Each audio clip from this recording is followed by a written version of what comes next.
Welcome everybody to our latest session of the Restoration of Cariele. As usual, we'll do a quick recap of what occurred last week, and then we will get into our session.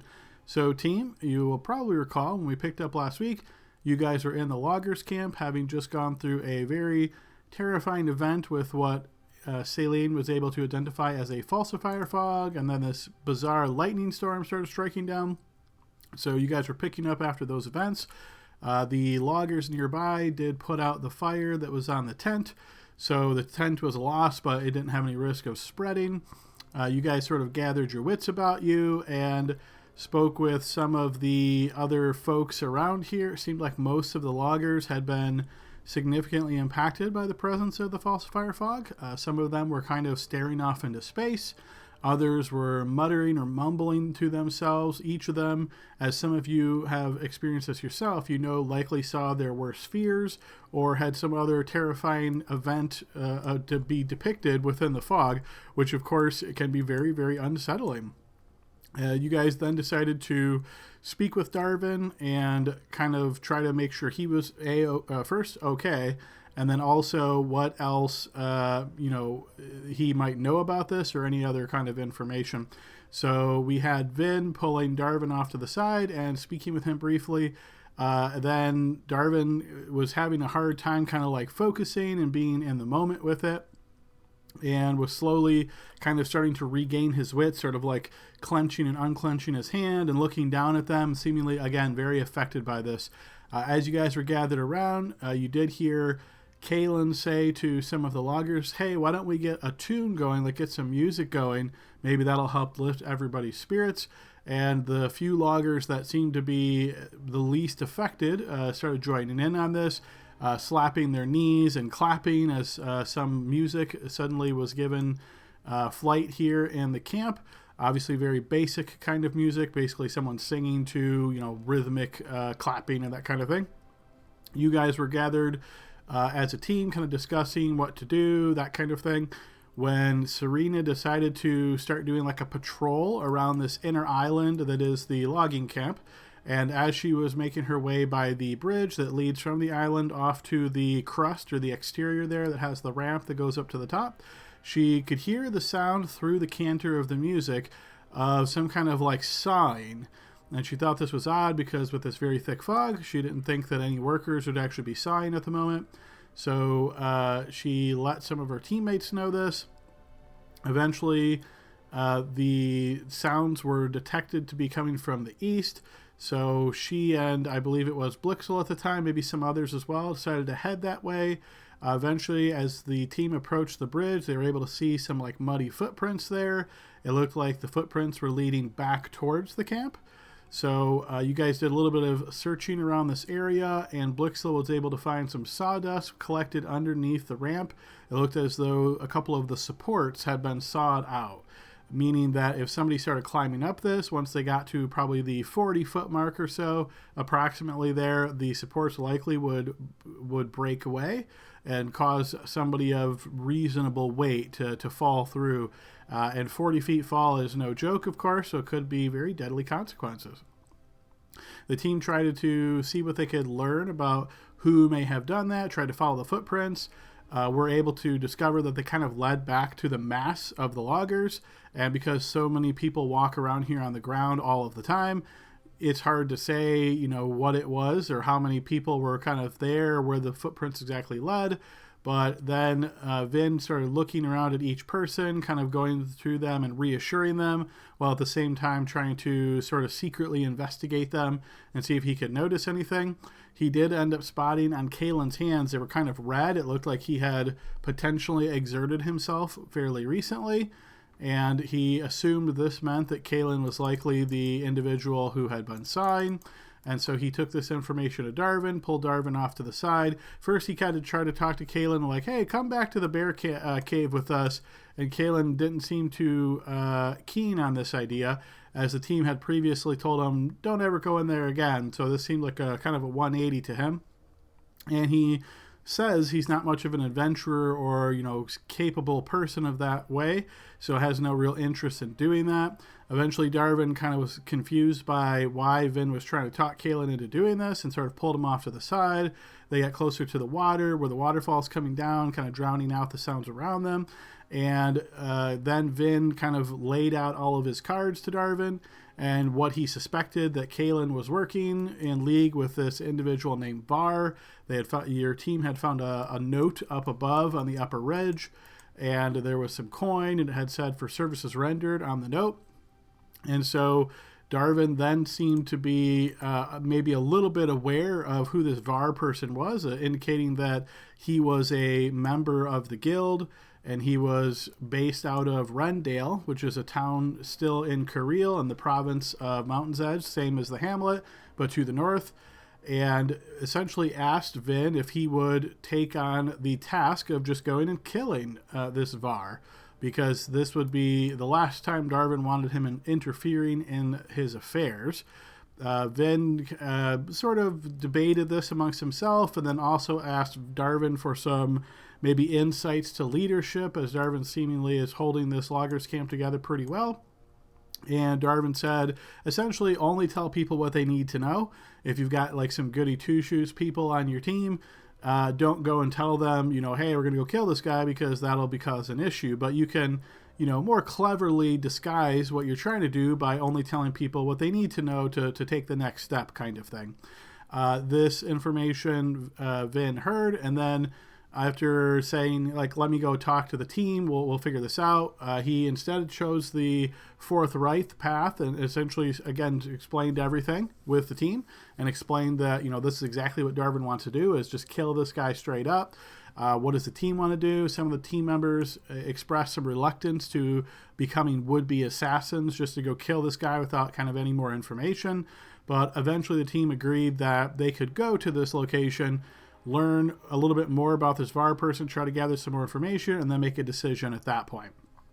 Darvin also had mentioned to Vin that if the team is going to take that on, the iron bark tree that he had previously informed them about was actually straight on the path to Rendale, and so if they could stop there, take care of that business, he could then have his cutters come for the tree shortly thereafter, once essentially they knew it was safe. So Vin explained this to the team, and the team essentially said, yeah, that makes sense, we'll head up, we'll check out the tree, and then we'll make our way to Rendale. However, the team then decided that because this fog was sticking around for longer and didn't seem like it was going away anytime soon, the team decided to make their way over to the cave and head into the cave with the intention of checking on Garnica, seeing if she had any information about this creature that inhabited the tree, and kind of just, doing a touch base. Blixel may have had some other things in mind. But as the team members then descended down the bear cave, down to the lower levels where Garnica was last seen, the team didn't find her in her previous location, but as they continued following the path, they did find her at the entrance of this location with two doors there. And as they approached, they heard a voice say, "Someone's coming," in a whispered tone. But when the team then eventually found Garnica, she was by herself. So this was a bit curious. Team members asked her if she was with anybody. She said no. Some team members probably didn't buy that so much based on what they had just heard. But interesting little event there. The team then also explained... Oh, actually, I missed a big part there. When the team found the shipwrecker. Yeah, so the shipwrecker was a magic item that the team found down in the pond, which was on the second part of the bear cave. The team went there with Serena remembering that it was actually something she had spotted previously, and then she and Tavern swam down below to retrieve the shipwrecker. Also spotted that there was a hole or a passageway underwater in that pond area that led south. So this gave the team an understanding of likely where that giant bullfrog went from the previous events, and another thing to keep in mind or just be aware of. So the team brought the shipwrecker, then they went down to the lower level, and they discovered, they decided to go the one branch first and found the pot or the vase that was there underneath all the rubble. It had some interesting writing on it. Team decided to bring it with them. then went to Garnica, and after Garnica realized that the team members had the shipwrecker, there was some conversation between both sides there, but she asked, or pretty much took, you could say, the shipwrecker from Blixel once he allowed her to take it, and she used it to smash open the door, and though it wasn't necessarily a key, it served the same purpose. So she was able to gain entrance into this area. Some team members said, like, hey, we could come in there with you, and she said she didn't recommend it. It would be incredibly difficult inside, but if you really, really wanted to, she'd let you come in. The team members decided that no, probably not a great idea. And she entered, closed the door behind her, and that's the last the team saw of Garnica so far. The team then exited out of the cave and made their way back to the camp, if memory serves, and essentially are planning to just wait out the fog. So, guys, that was my rambling, disjointed recap from last week. Does anybody have anything they'd like to add?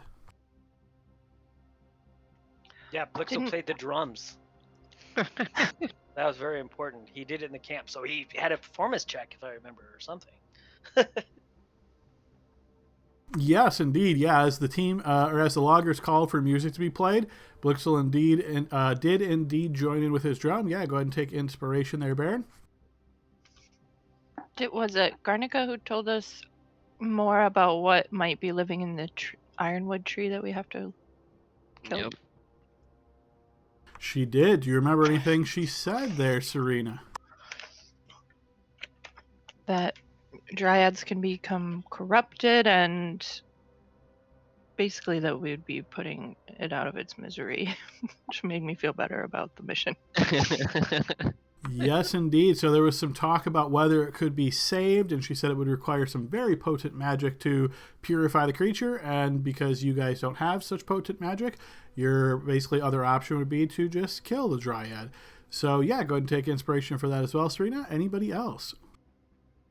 I just wanted to mention something about the ceramic pot that Tavard found. The writing around the edge of the pot was Old Anirian, and although none of us could read it, Celine was able to make out 3 words. I think it was protector, soldier, and grow.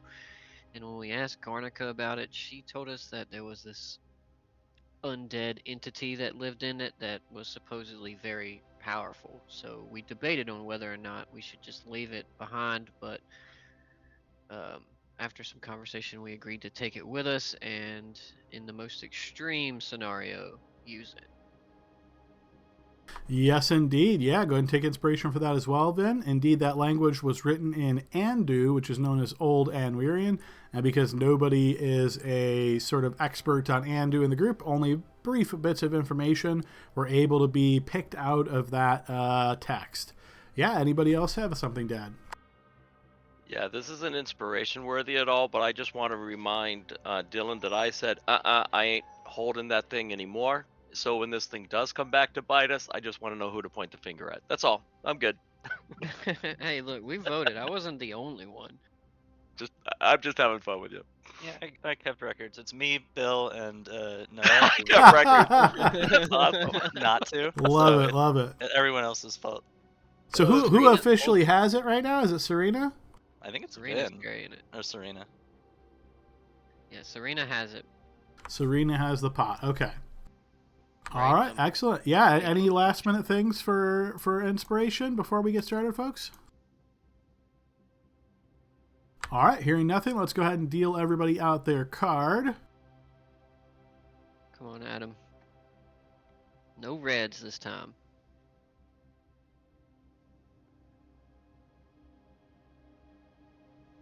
It's funny, every time I deal these, there's always one card for some reason that I can't read, and then I have to refresh so I can read that one card.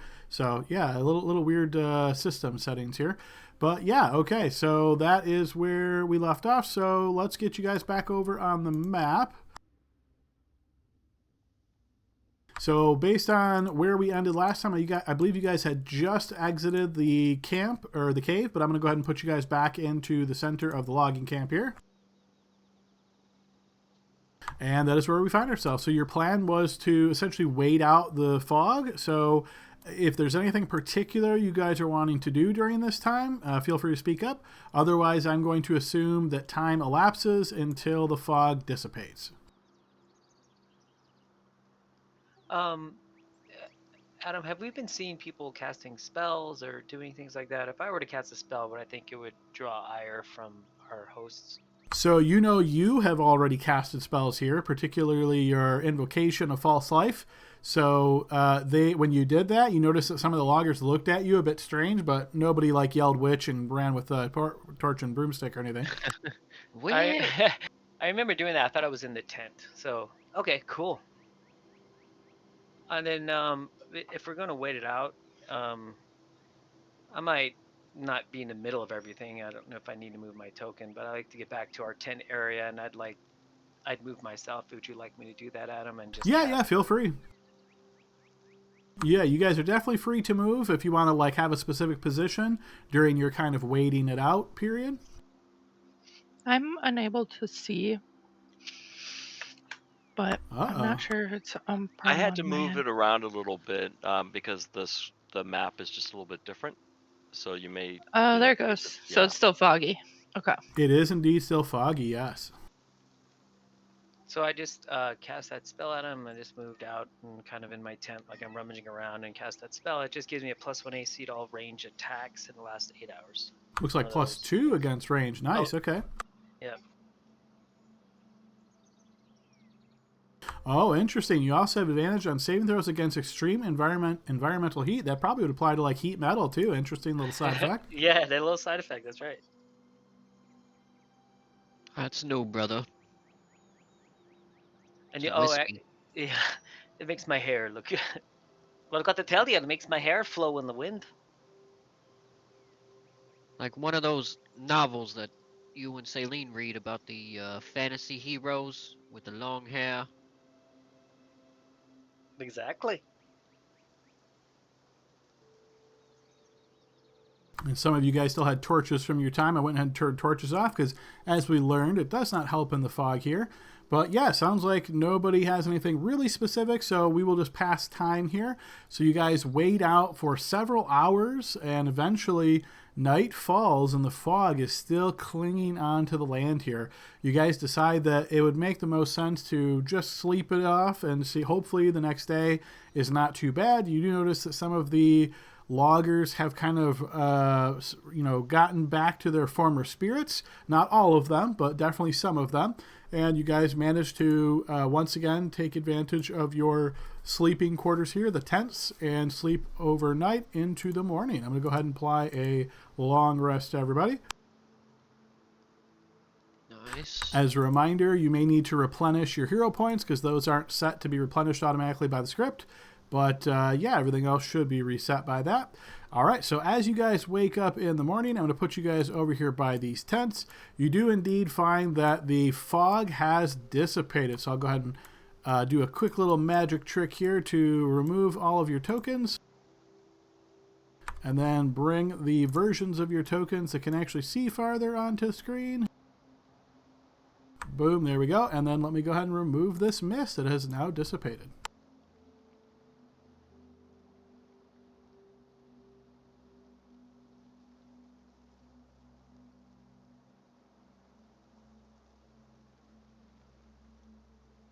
All right, and daylight mode back on. So your full visibility is restored here as you guys wake up in the morning and see that, yes, some of the loggers now are, kind of shaking off the events of the night before. And as you guys are starting to kind of mingle or meander out of your tent and start prepping your things for the day, you notice the loggers start making their way out back towards the tree area. And shortly thereafter, you can hear the sound of the logging operations resume. Hey Adam, I'm just going to go ahead and say that always consider my dedicated weapon to be my warhammer unless I say otherwise. Is that fair enough? That works for me.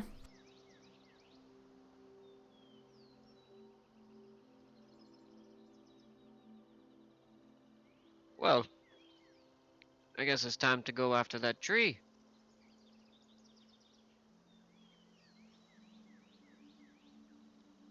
Yes, it's a shame, but I don't see another way to deal with this. We're doing it a favor. Well, kind of depends on what caused its corruption in the first place. Could have been the actions of the loggers. But either way, only way to Haven't put you it ever out had now. to put down Old Yeller? We didn't have a dog. Did you, Serena? I don't remember you having a dog growing up. Probably you had to put it down early.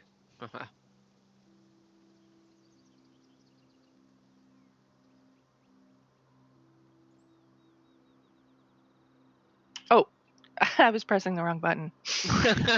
I said, no, in my case, it was a rabid raccoon, but let's go man. take care of business. Okay. I believe it was, correct me if I'm wrong, guys, but didn't he say it was about 40-minute walk to the north? That Sounds sounds right to about me. right. Yep.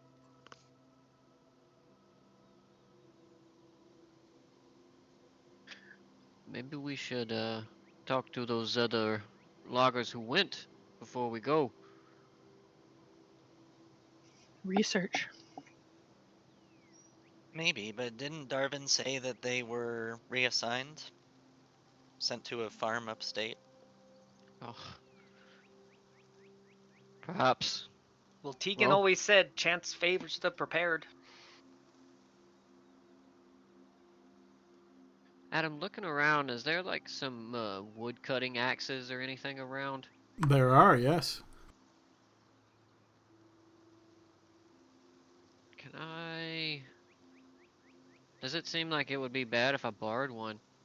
Or are they like on a rack with a bunch You of them now on? want to owe 2 people axes? They're essentially Lord, like see it. lying across on the tables there. You see they're like the stumps that are inside the camp. Occasionally there's one lying there, or even, stabbed into the trunk, chopped into the trunk of these little stumps here. Okay, I'll snag one. What would it be, like a hand axe, or would it be larger than a hand axe? It's larger than a hand axe. It's like a two-handed chopping axe. You don't think it would be great as a weapon because it's not really balanced for, like agile movement or anything like that. It's really designed for just putting all your strength in, chop, bring it back, all your strength in, chop, and so forth. Perfect, yeah. That's what I want to use it for. I just wanted to kind of get an idea of its size. Size as in weight, or what do you mean? Yeah, that too. Because I'm going to put it in my inventory. But more along like if push came to shove, could I throw it? But if it's that big, then probably not. You don't think you'd be able to throw it effectively. This weighs like, say, 5 pounds. Okay. Well, anybody need anything?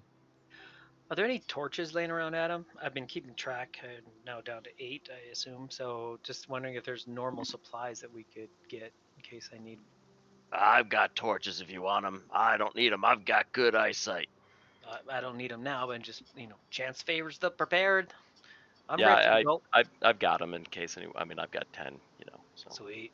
And I would say, yes, there are, but you guys don't get the impression that this stuff is just like free for all. Remembering that this is a guild operation, like they really focus on the coin. So anything that has a value, they're going to want some kind of payment for it.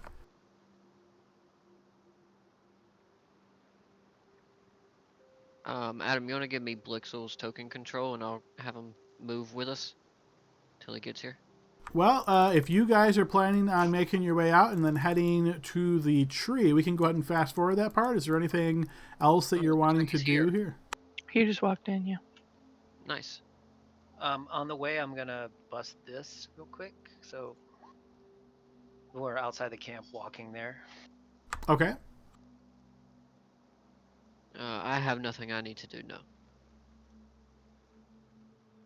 Okay, fair enough then. So I'm going to assume you guys together exit from the loggers camp here, make your way northwest, kind of passing to the north.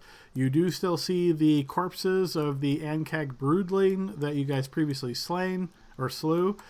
You continue making your way to the north. I imagine that Serena's probably subconsciously keeping her eye out for her hunting trap, but she doesn't find it. The group then makes their way off map and into the forest. And Adam, on that, I did give her my hunting trap, so just a while ago. So she should have one. Okay, yeah, fair enough. All right, so you guys find yourself in the forest here. The sun is still rising as it's early in the morning. The trees in this area you can see are pretty much what you would consider to be new growth trees. So as you can see, a lot of these are not really like massive around kind of trees.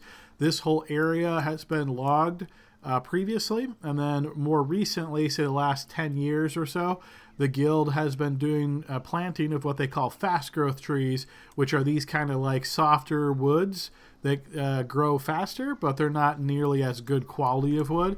But it's at least something as opposed to just sort of barren open plains with all this logging operation.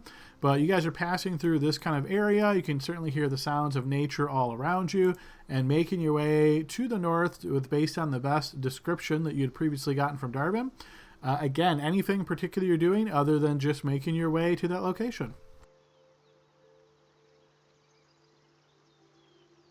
Okay, fair enough. Not hearing any specific things. I'll assume you guys are just one foot in front of the other.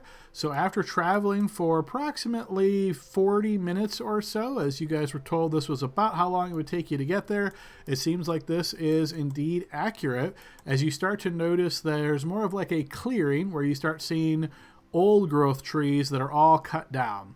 So you notice very wide circular stumps in these areas. You can see there's also some very large rocks in these areas, which seem kind of out of place as you haven't really seen these large rocks, but there's several of them within eyesight. So it seems a little bit odd. There's also a dead tree that's kind of close to you. And as you spot this, you start thinking, I wonder if that's the tree in question. However, you also notice as you're looking at this dead tree, there is a jar. It looks sort of like a glass jar with a ceramic stopper on the top, and it has actually been lashed to the tree.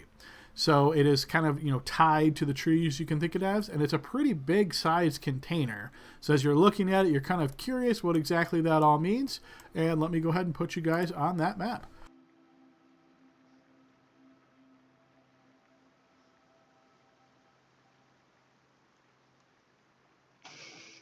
Okay, Celine, what are we looking at? Hey, Adam, can you point out to the dead tree? I sure can. Yeah, let me go ahead and pull up my measurement guy here.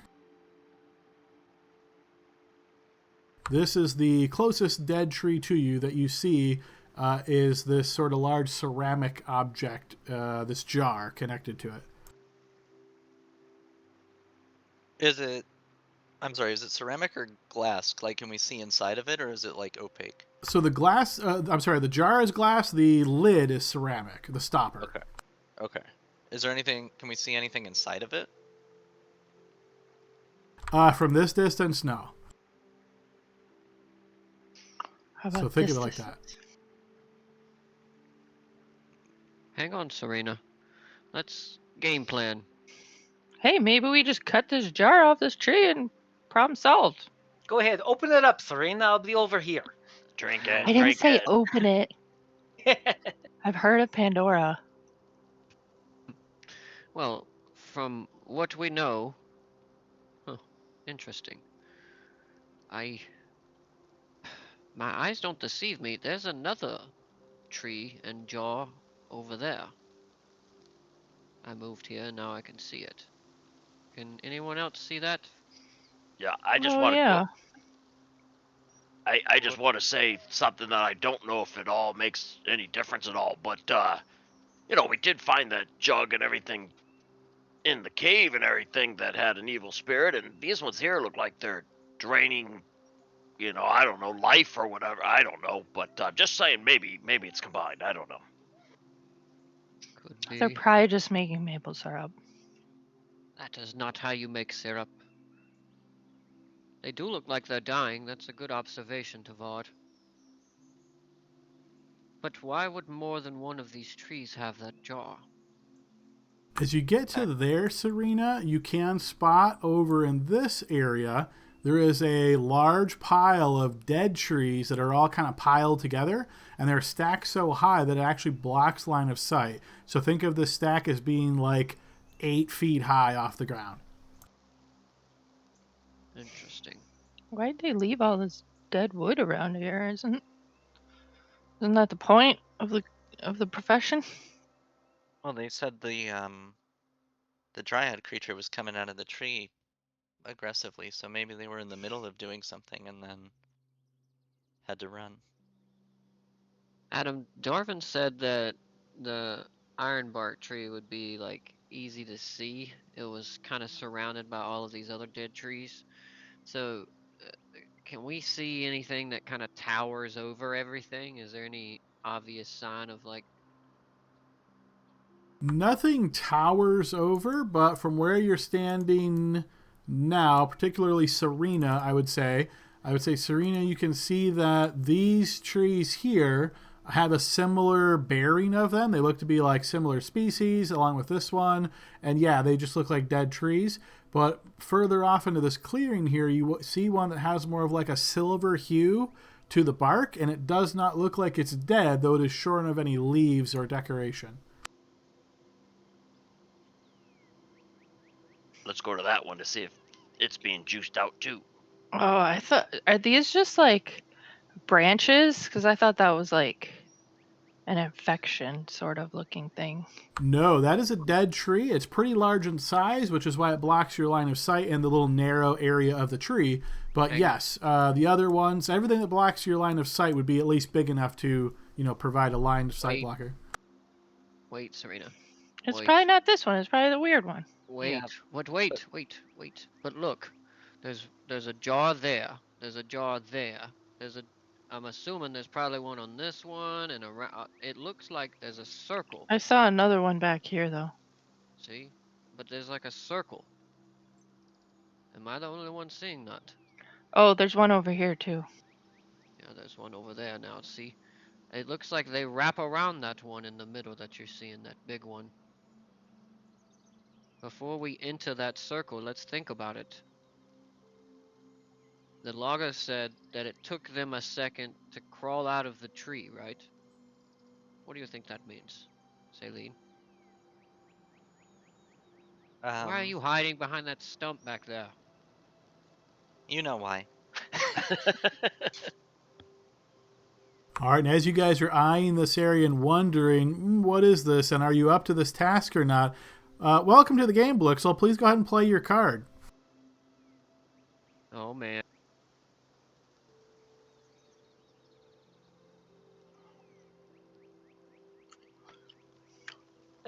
You're muted.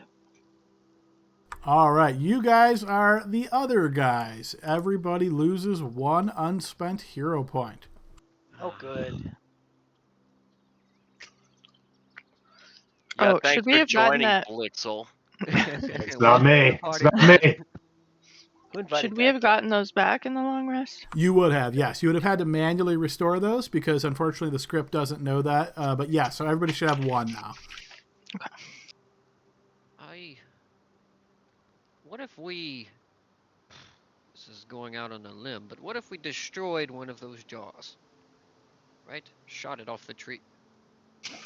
I think we should go over and find out Love what it. one of does Yeah. and take it down first. Maybe we should inspect it first, see if we can figure out what its purpose is before we go around breaking things. Well, are we assuming that it's magical?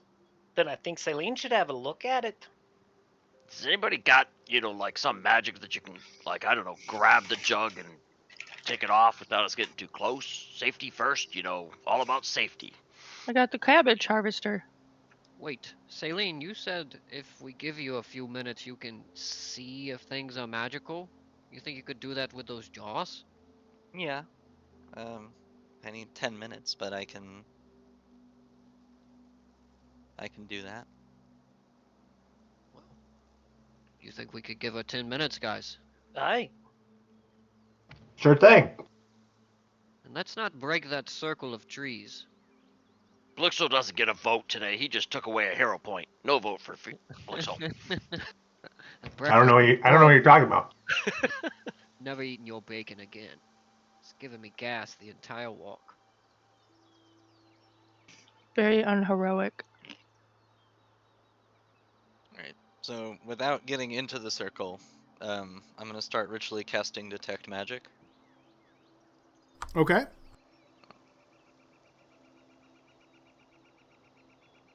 Okay, so 10-minute cast time. Is there anything anybody's doing during this time?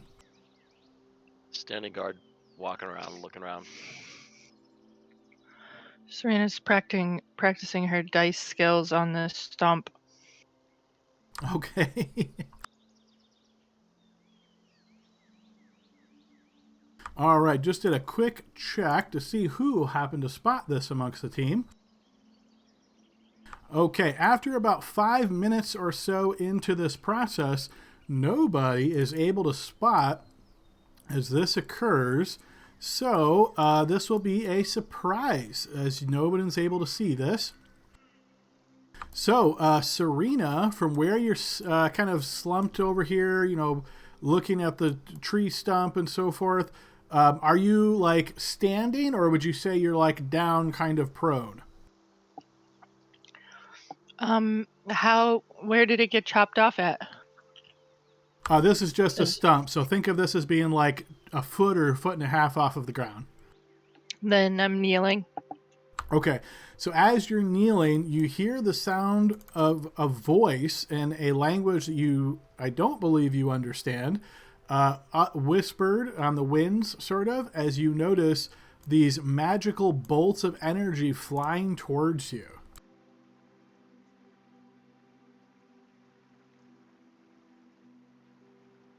And you will be struck for 8 points of force damage. And now I'm going to go ahead and throw initiative. So think of that as the first turn. So let me go ahead and see where everybody falls in, and we'll just make sure that it aligns properly.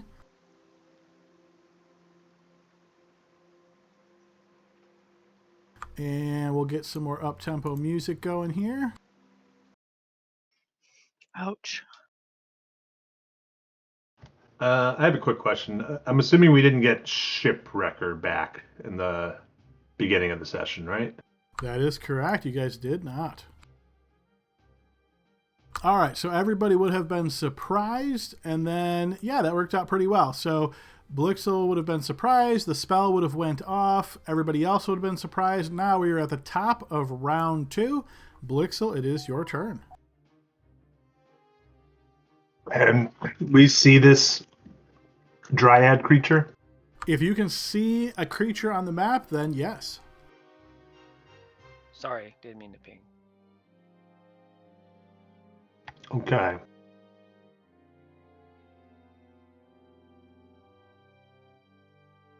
Blixel doesn't really have a ranged weapon, so he's gonna start charging, I guess. First I'll move up a little bit.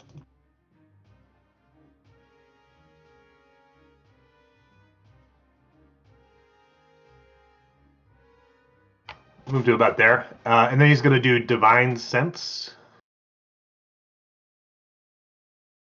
Okay, yeah, feel free to post that.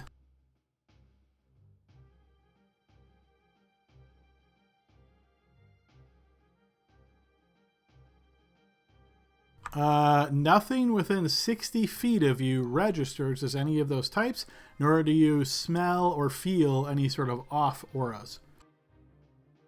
Okay. Then he's just going to continue going towards the Dryad and say, I see it, guys. This is go time. She your girlfriend too? I don't think so. Not this one. And I guess as a free action, he'll draw his other short sword, so he has 2 short swords. Okay, interact with objects, sure. And as a bonus action, he will give Serena Bardic Inspiration.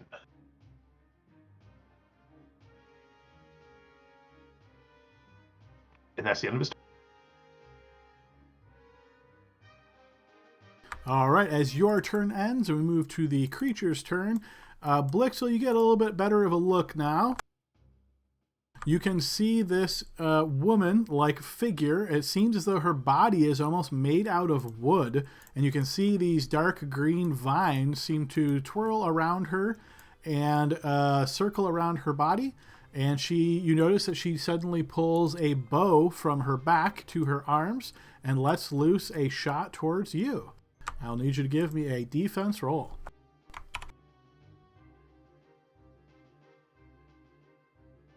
This manages to connect against you, and you will take 12 points of piercing damage from this shot. You will then see she steps around the trunk of the tree as we move to Baron's turn. First lightning. Did we saw where the lightning came from, Adam, or where did we didn't see any of it, right? By lightning, do you mean the force projects or projectiles that came across? Yeah, was it lightning damage? No, it was Serena force got? damage. Force. Did we see where that came from? You saw her get struck on her northeast, I would say. Okay. All right. I'm gonna say, yeah. Let's see.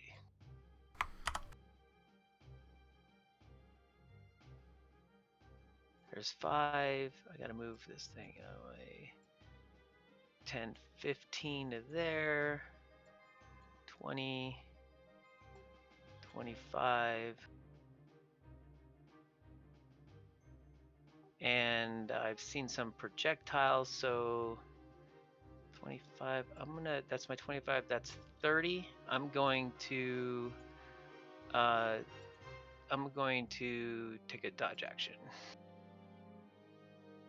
I think she went around the tree to the north.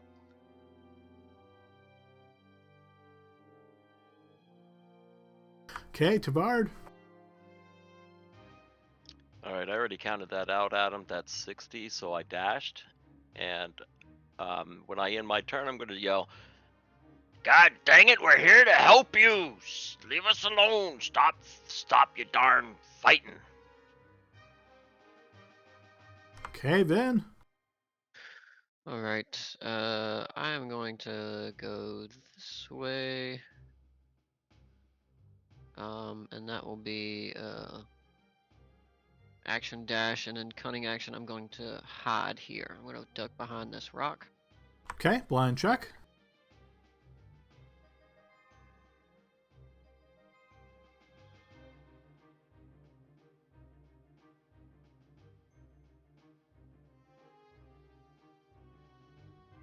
Okay, and next up is Serena. Gonna dash.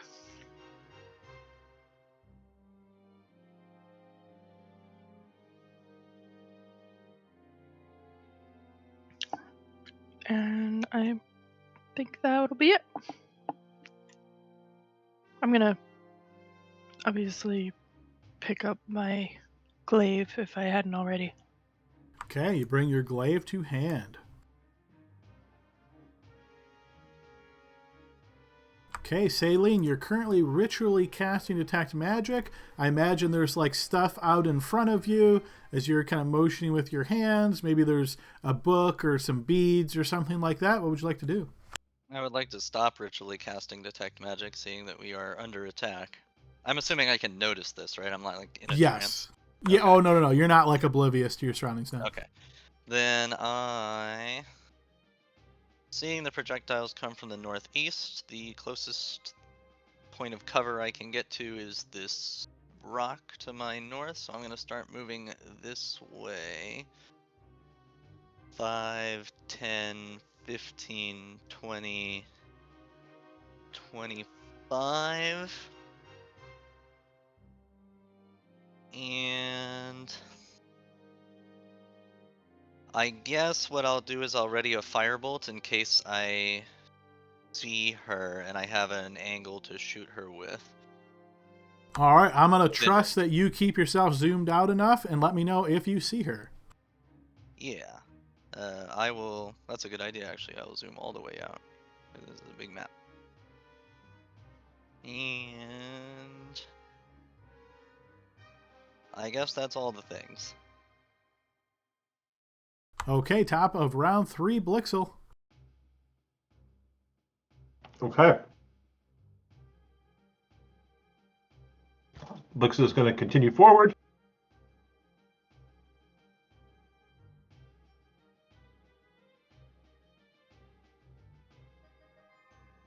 get to there.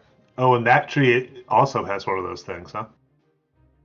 If you see one of those things, then you see it, yeah. Okay. And he is going to use his bloodline ability to cast Cure Wounds on himself. Okay.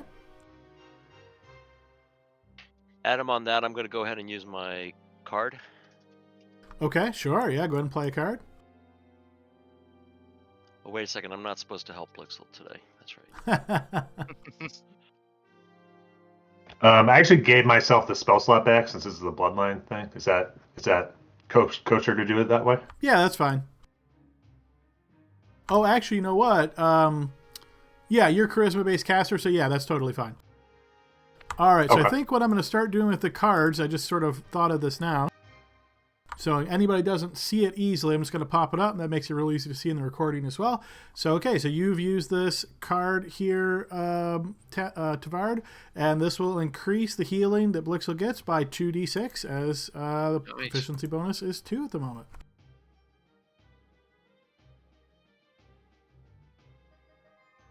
Blixel, you can go ahead and roll your own fate. Oh, okay. You don't trust yourself or something? Dude, have you not been playing with us for the last few Big years? I mean, deals. come on. I'm All a right. former poker player, so I don't believe it. I believe it all equals out. But anyways, all right, I'm back to full. Okay, so that card has been in effect. That is your action, Blixel. Anything else on your turn? Yeah. I will do a bardic inspiration to Tavard. Okay. And I go, come on, Tavard. This lady's crazy. You don't have to defend her. And that's my bardic inspiration. That's the All end of my right. turn.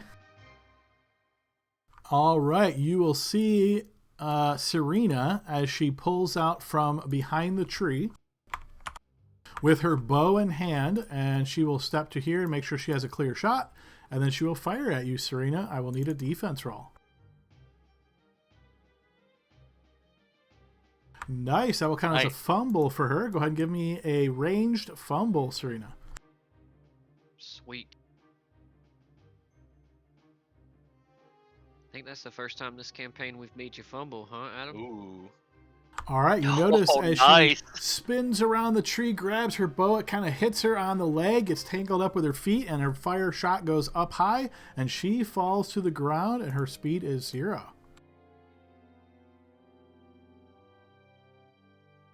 Okay, Baron. Okay. 5.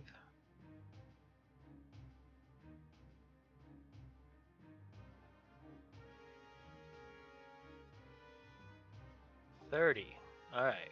I see at 30 a prone, obviously prone person dryad trying to get me, so I'm going to try to shoot at with my EB. Wish me luck, prone. No, okay. Yeah, let me hero point this. I want to see if, no. Here we go. Fumbleia. Let's see a spell Oh. fumble. Bumbalaya. All right, just embarrassment. It is. No one saw me except Saline. No one did. No, I'm behind a Okay. rock. Yeah, okay. That's my movement action. Bonus action is not needed here, so I am done. All right, Tavard.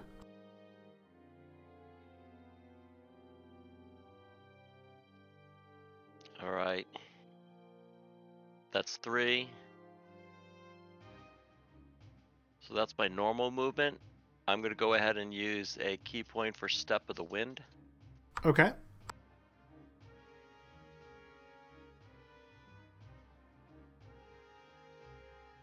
Adam, I'm going to measure this real quick.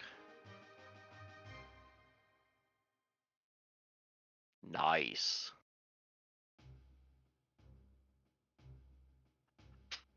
All right, and she's getting the warhammer.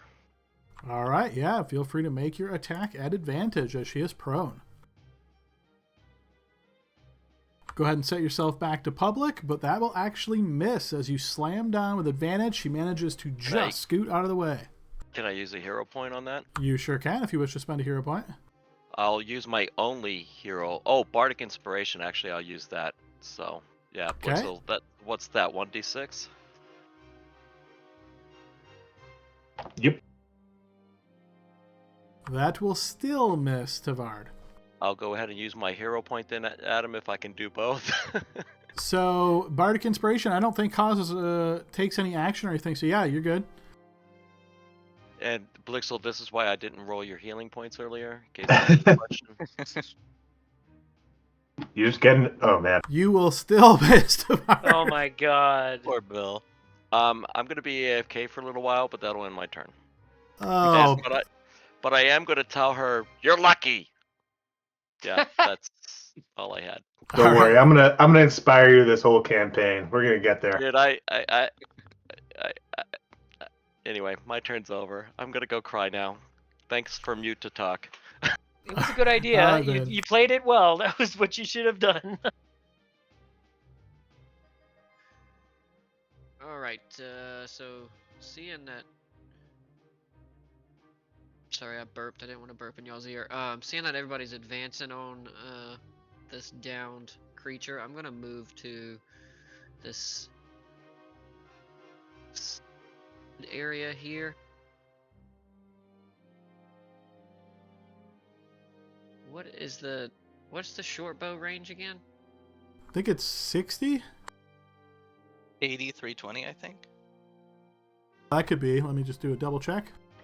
Yeah, Shopro can go pretty far. I think I always underestimate how far the damn longbow can go. 80, 320. Okay, perfect.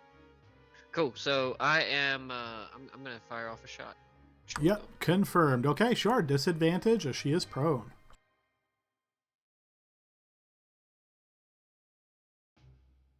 That will miss. Hero point.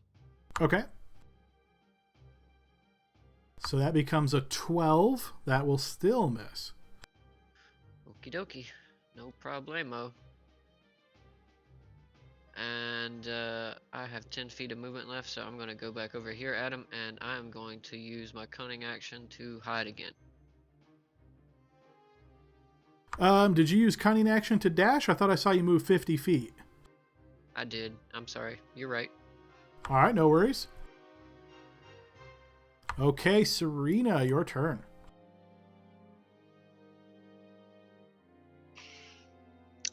Serena says to Tavard, I thought she'd look more corrupted, but she looks healthy. Oh well, boss says you gotta die. All right, and real quick, Serena, how far did you move so far? I believe that was 25.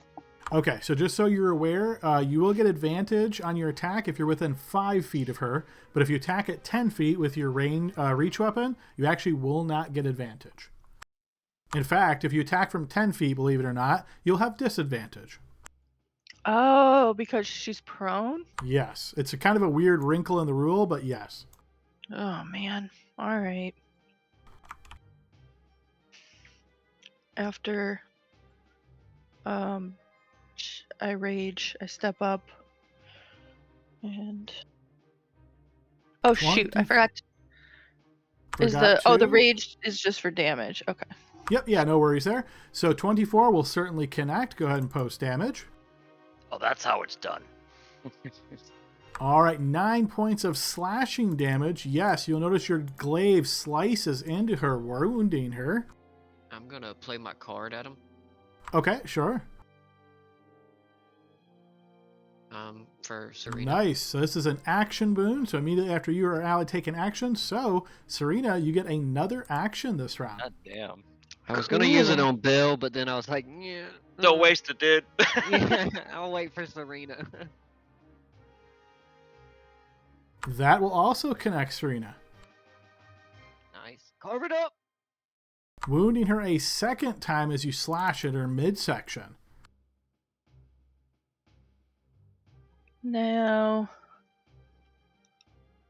can I still Pam, even though I'm not a step away? You can, yeah, as long as you didn't use a bonus action for anything else. Oh, Yeah, yep, good she call, raged. Blixel. Yep. Blixel, you're right, rage was a bonus action, so no, unfortunately not. No one asked you, Blixel. He's ruining everything, isn't he? All right, Saline, your turn. Alright, I'm gonna peek around the corner, see how we're doing. Oh my god, she's got a lot of HP left. I'm close enough. I'm gonna cast Magic Missile on her. Okay. Nice. So now this is the one that rolls weird, right? So what should I do? So you just click it once, and then whatever that post is, we will take that 3 times. So that'll be 12 points of force damage. Okay. Nice. What's it look like? This is the first time we've seen you cast it. I want to Yeah. hear it. It's probably Library cards. It's all Three- going three crazy. books. library card. 3 books. Probably of, like bookmarks. silver translucent dart shaped missiles, you know. She's got a bit of a lunar kind of theme to her spells, so Okay. All right, pale nice. moonlight color, yeah. Vin puts his Bum, bow bum, in bum. his mouth and claps. Oh, awesome! And then oops, I got the wrong tool selected. I'm going to, now that she's seen me shoot from over here, I'm gonna pretend that this is a smart tactical thing to do and scoot around the other side of the rock. She'll never find me. 5, 10, 15. And that's my turn. Okay, top of round 4, Blixel.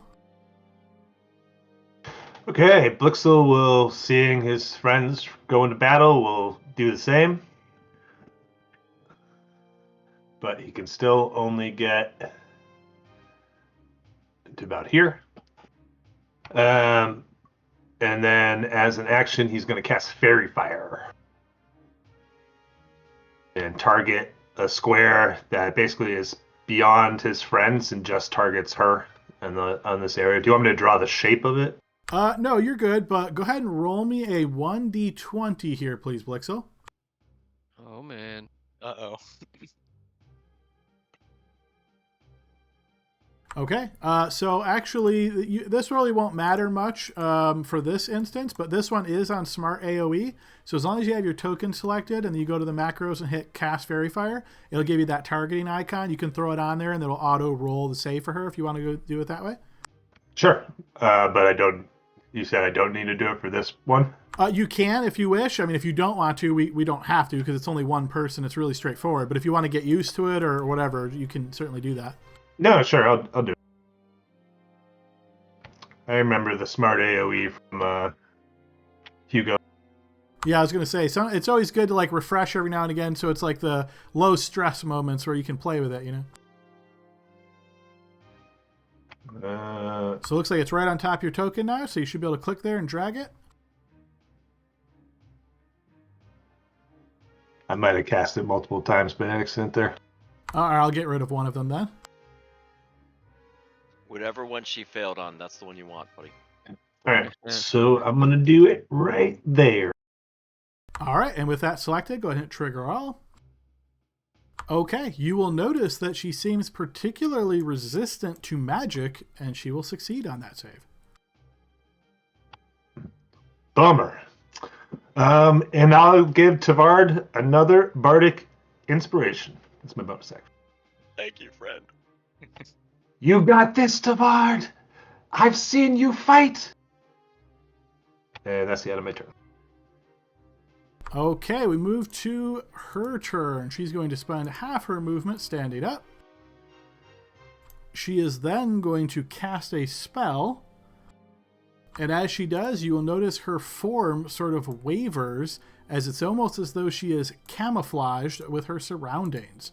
You can still get an idea of roughly where she is, but you can no longer, quote, see her as she steps here and then steps into the tree.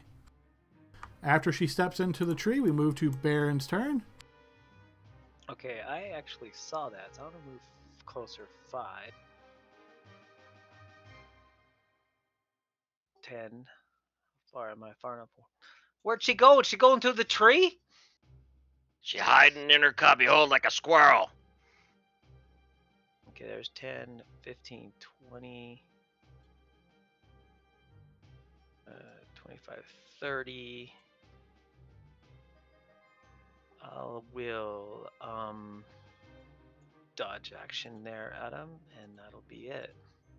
Okay, Tavard. Adam, on this tree here, does it have any of those containers? The one that you're closest to? Yes. It does, yes. It is on the south side of the tree.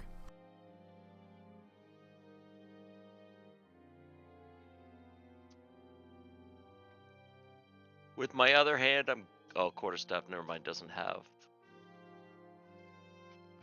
I'm going to go ahead and here, and I'm going to hit it with my warhammer.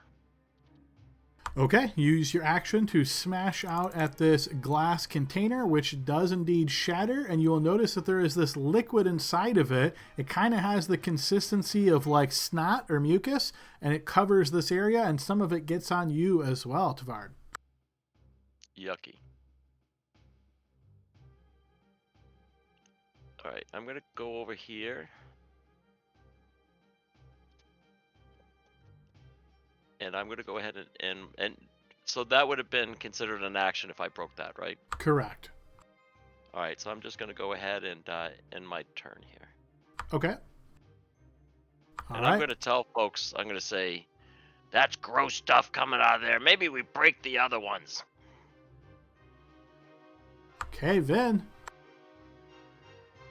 Alright, I'm going to use my movement and cunning action to dash to this area and kind of slide with my back into the tree, and then I'm going to draw my bow and ready a shot.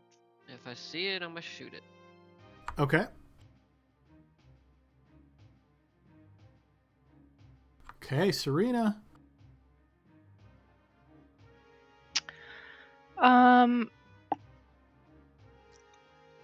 So from here, can I reach the trunk with my reach? The trunk of the tree? Absolutely. I'm going to swing at it.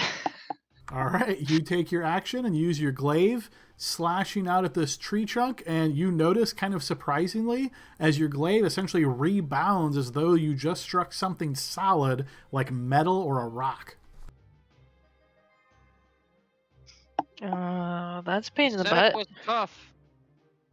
It's called iron. Oh, the iron bark. Shoot. Yeah. Listen, guys, she's sustaining her rage, okay?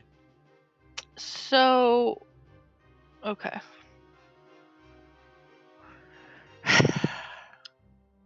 All right. And of course, your rage will indeed end there, as that is not considered an enemy. All right, we'll move to Celine's turn. Good to know, though. Well, she was behind the rock, so she didn't see what happened, so we'll peek out. 5, 10, 15. Not really seeing anything. I guess I'll go back to where I was and ready a firebolt in case I see her. Okay. Because if you see her from there, she moved a whole lot. She could. Yeah, you never know. All right, okay, top of round 5, Blixel. Okay, so Blixel will move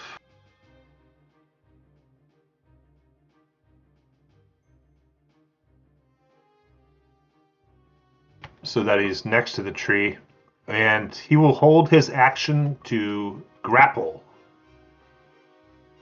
So Okay. Does that mean he has to sheath one of his swords to do that, I'm assuming? He would have to have a free hand, yes. Okay, so he'll sheath his sword and hold an action to grapple it if it comes out of the tree, you know. And that's the end of his turn. All right, so for any of you, I think it's just Vin right now that has the readied action to shoot if he sees her. That is correct. All right, so again, keep your screen backed up. Let me know if you happen to see her. Tavard, you will notice the woman who is not where she previously was steps around this tree, and then she is going to motion with her free hand, as she casts or actually, no, I'm sorry, you don't see her very well because she is currently camouflaged. So instead, she's going to shoot you with her bow, and that will be a defense roll at disadvantage, Tavard.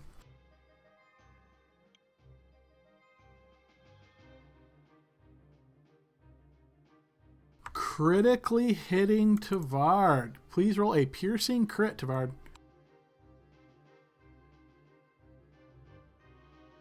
Anyone surprised? All right. I'm starting to believe.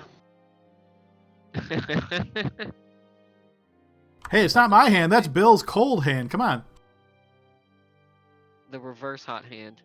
Okay, so this is a crit, and you are now bleeding, and will take 1d4 piercing damage at the start of each of your turns. But you or anyone can use an action within reach, obviously, to staunch the wound. So here is your crit damage. 20 points of piercing damage. Well, I believe it says roll your damage dice as normal, no? So that's a crit because, yeah, we took all of the non-crits away, so yeah. Oh, I understand. Okay. All right, and Tavard, it looks to me like you have dropped to the ground, and you are currently bleeding from that crit, so we'll go ahead and throw that on there. All right. I dropped gracefully, though, Adam. I mean, absolutely. With grace, you know. Adam, could I oh, there she is. I see her. Pow. All right, feel free to take your attack at disadvantage because of range. Fair. Because of range. Yep, yeah, it's 80 feet for the short bow, right? Oh yeah, she's right at the. No, she's past that. Yeah, you're right. Okay. Shoot, let's throw the inspiration on it. Adam will even it out. Okay, sure thing. Oh, I just clicked the thing, but here's the. There you go. Okay, so you burnt inspiration. Okay, and so that's a 10. That will miss. Dang. Crap. All right, and that's the end of her turn as we move to Baron. Okay. I heard the shot. Where is she, brother? She's 120 to my east and moving. That's a little precise. I'm a hunter, you know. There's half my movement. I see her. All right. I am going to take an EB. What is the range of your EB? 120, right? Sounds about right. Too far, brother. Oh, I can go 15 more. That would make it 135.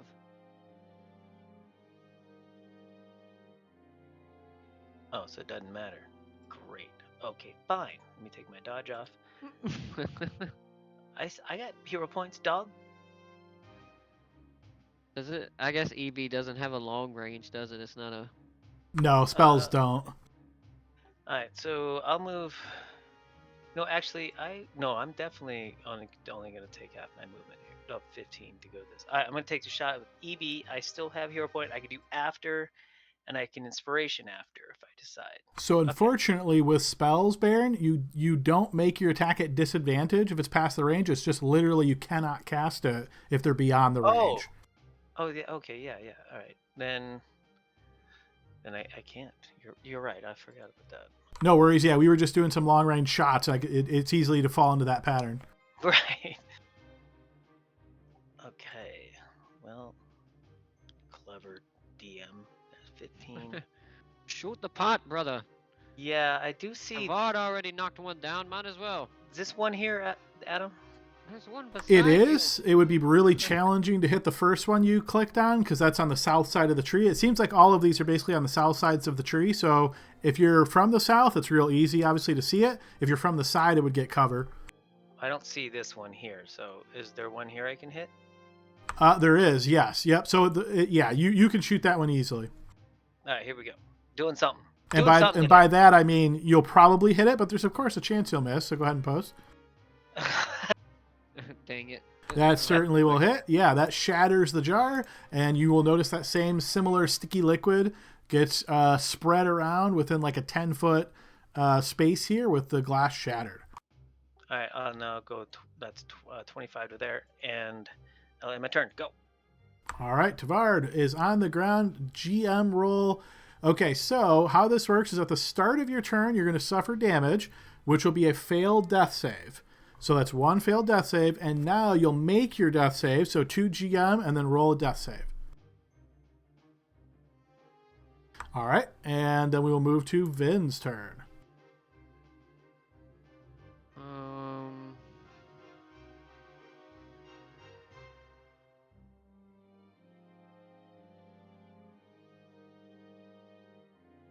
Okay.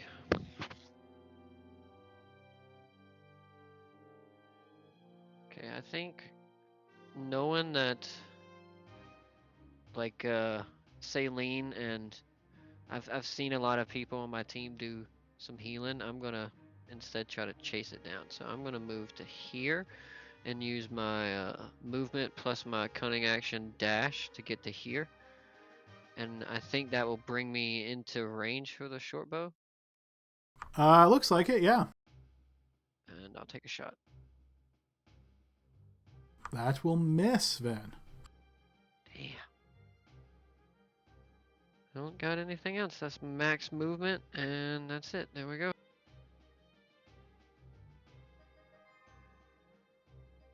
Hit in turn, but I think it's lagging a little bit. All right, no worries. We'll move on to Serena, and I'll double check the sandbox. I'll refresh too.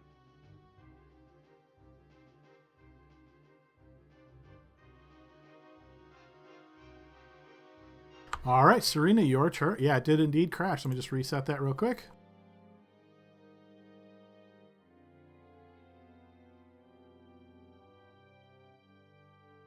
All right, there we are. So, yep, Serena, your turn.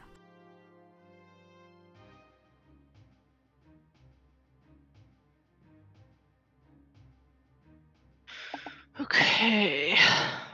Let's see here. I didn't expect her to be quite so far away.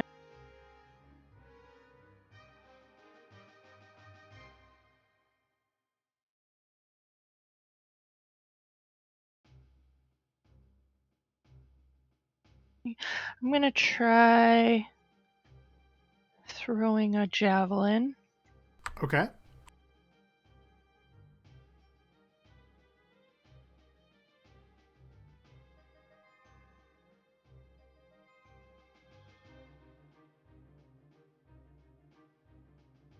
You are throwing at disadvantage, as that is beyond the 30-foot mark, and an 11 will miss.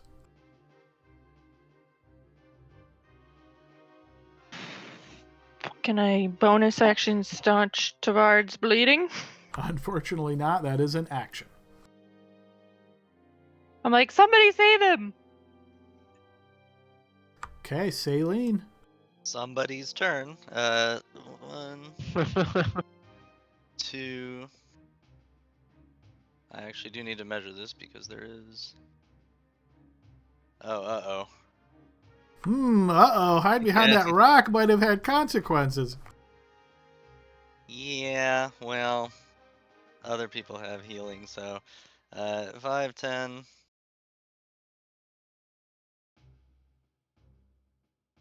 Let's see if I can get there. I don't know if I can. Oops. 15, 20, 25, 30.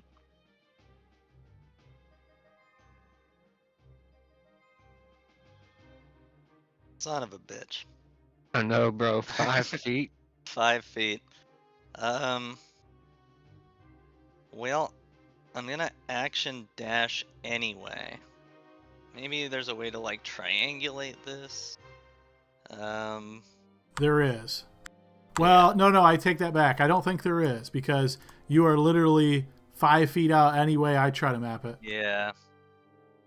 Well, shit. Could you have diagonally gone on the stump? No, I was behind the rock, so I would have had to climb. Either way, I would have had to go around. No, I mean Right. the stump. I would, yeah, if you're going to move across the stump, I would consider it like difficult terrain. Alright, well, I sure hope Blixel can get there. Yeah, that sucks.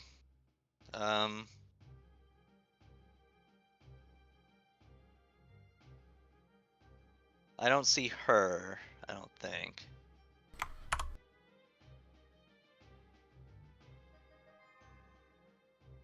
Damn. Okay, well, I got a dash, so I'm gonna use my action to dash. Okay. So 5, 10, 15, 20, 25, 30. Just making sure, absolute sure there's nothing I can do here. Yep.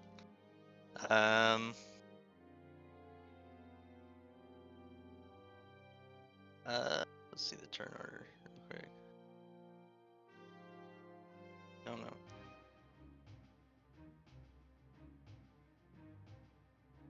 It would be an action. It would be an action for someone to grab him, right? Grab him? What do you mean? Grapple his body and Yes. then drag him towards me. That would be an action to grapple, yes. Okay, and they would be at half speed to do that, so... Yeah, nothing I can do. Sorry, Bill. Okay. That's dying dwarf voice right there. That's Yeah. exactly what that was. I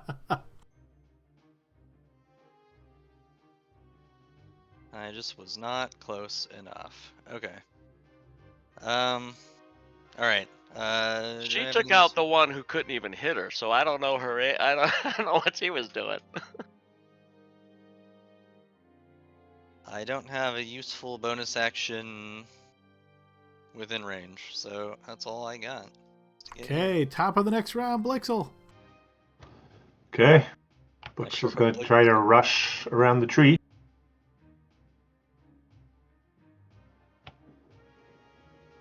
And Help him! he will run up to Tavard, and he will lay on hands. Okay.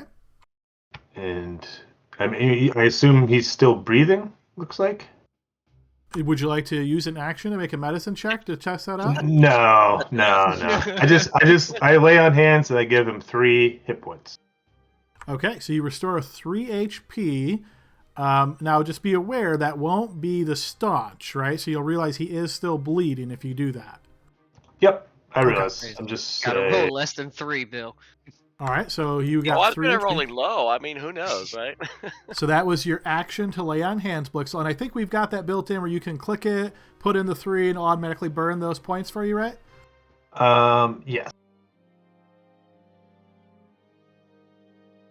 Perfect. There we go. Okay, and then I don't really have a bonus action, but I guess I will give Tavard.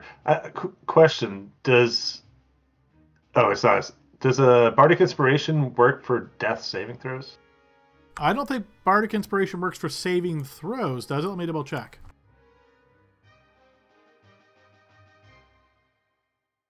I think it does. Oh, yeah, you're right. Yep. So ability check, attack roll, or saving throw. Yeah, I would say it does. Okay, I will give Tavard a bonus. Do I still have never one? mind. Yeah, he still has one from before then. Yeah. Okay, so never mind that. I will give it to Vin. Okay. And I'll say, you gotta kill this crazy lady, Vin. And that's the end of my turn. She's gonna shoot me in the Okay. face, bro. On her turn, you will notice she no longer is camouflaged here, but with her right hand, she waves it, and she points at you, Vin, as you see, once again, these 3 force projectiles come right towards you. And you will suffer 9 points of force damage. You will then see she moves around the stump and seemingly ducks behind it.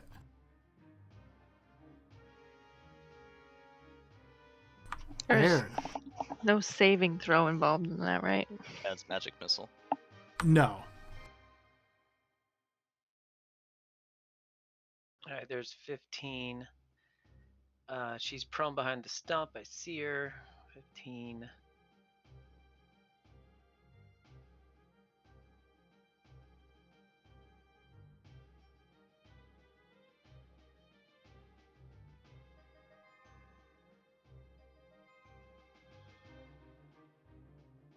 There's my full movement. I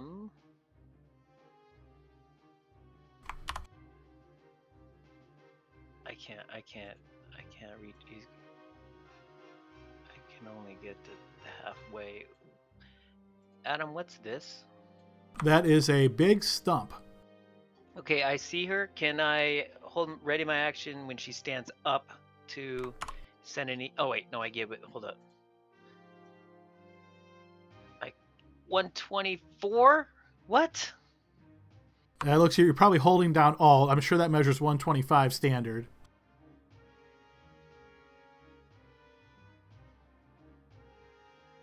Oh my god, guys, it's a matter of 5 feet. That's like the third time it's been a matter of 5 feet. Really we gotta get longer legs. All right. Well, I'm not going to ready my action then because I can't even do the spell. Well, you can ready your action that if she comes within reach of your Eldritch Blast, you cast it. Yeah, I could do that. Or I can blow up another jar since we're on You could jar do that as well. construction. All right. This one, Adam's going to see an EV. Sure, yeah. Go ahead and make your attack. Yes, that will certainly be shattered once again, spreading that liquid over the tree.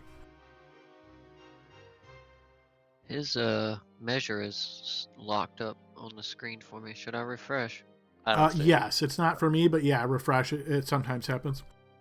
Okay, Tavard, roll a d4, please. Let's go. Less than 3, buddy. Well, less than, yeah. Anything less than 3. So a 1 or a 2. Yep, 50% chance. Wow, See? come on, Bill. You can't use your Bill die. I gotta have some fun with that one, right? Damn. Oh, I didn't see the. Okay. All right, He's nice. fine. You are still bleeding, but you suffer 2 points of damage. Your turn. You're currently prone. Staunching the darn bleeding. Okay, so use your action to staunch the wound. No longer bleeding. I'm gonna stand up. Spending half your movement. Okay. And I'm gonna go ahead and go this way.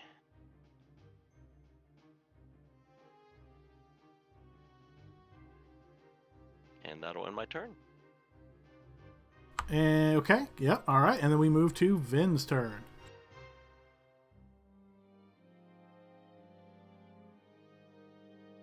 Gotta commend you, Adam. You do, yeah, just smart DM you. You got to play the opponents to their intelligence, right? Yeah, man, that's... You thought it through. Alright, I'm actually gonna move here, and then I'm gonna use my cunning action to hide. Well, actually, as you move to there is actually another opponent in this battle that looks just like a normal little bush.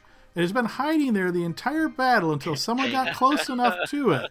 So as you get there, you will notice this very strange looking bush.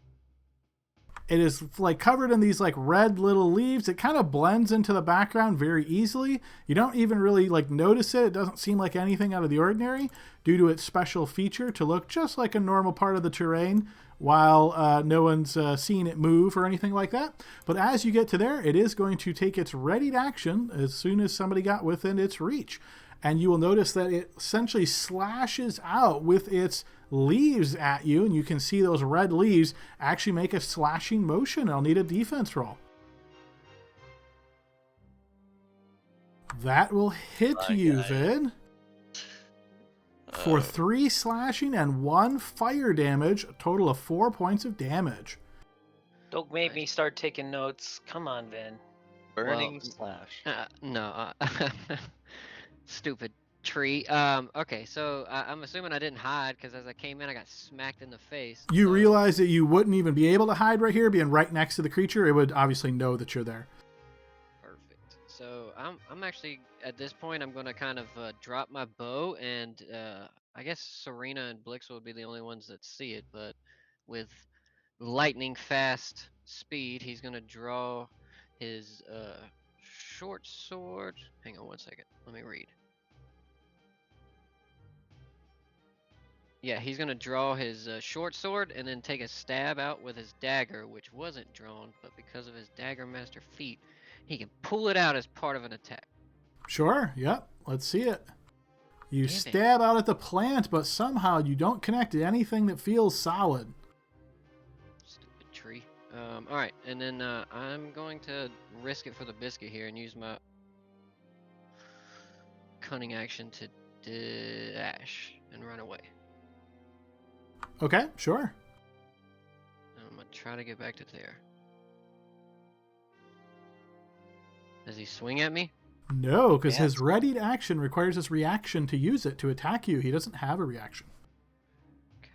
My panic mode kicked in and turned off all my knowledge of the rules there.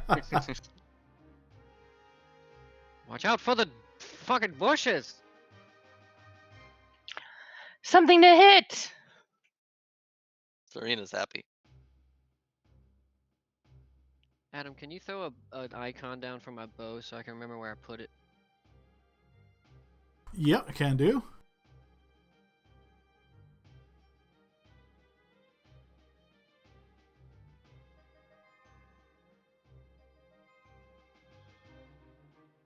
You slash out, Serena. So first you rage, then you slash out, but unfortunately you miss.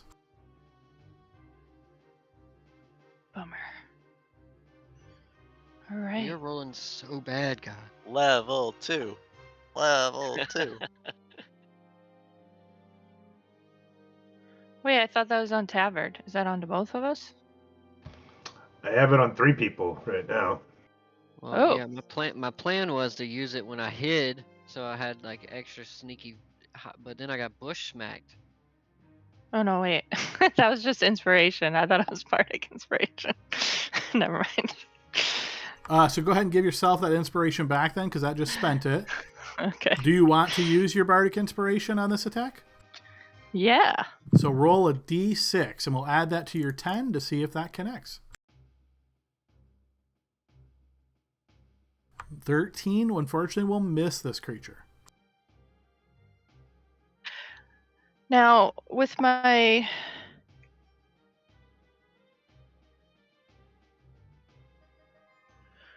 polar master, if he were to leave me now, I would get the opportunity attack. So that has so Polar Master doesn't affect that. Your reach is 10 feet. So if he moves away from you, he would be leaving your reach, and you would get an attack. Now, if you move 5 feet away from him, and let's say he doesn't have reach and he moves closer to you, then your Polar Master clicks in, and because he now entered your reach, you can use a reaction to attack him. Okay, cool. I just wanted to make sure I didn't need to get closer to him. Because he's not going anywhere. All right, on his turn, the little shrub, you'll notice that it shuffles and moves ever so slowly to get just next to you, Serena. And as it does so, it is going to attempt that burning slash at you. A defense roll, please, Serena. Now... Oh, I'm only resistant to bludgeoning, piercing, slashing.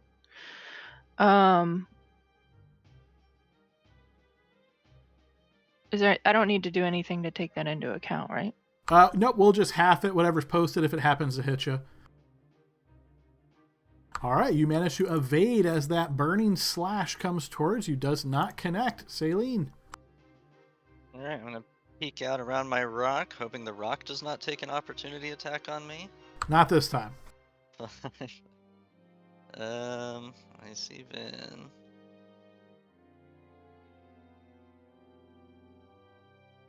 The Dryad is in cover and prone. I don't think I can. Well, I And can reach her Saline, anyway. just do me a favor and put your pointer to not broadcast to others, just so you can see what you can see, but other people may not be able to see where you're pointing. Oh, gotcha. Where do I do that? So on the little pointer icon, when you toggle. click over there, yeah, you'll see at the bottom of the little list, it says broadcast to others, and it's a slider. You can move back and forth. Did that make sense? Were you able to find that? Right under instant and linger. Oh, my there's a tabs are broadcast to like. others.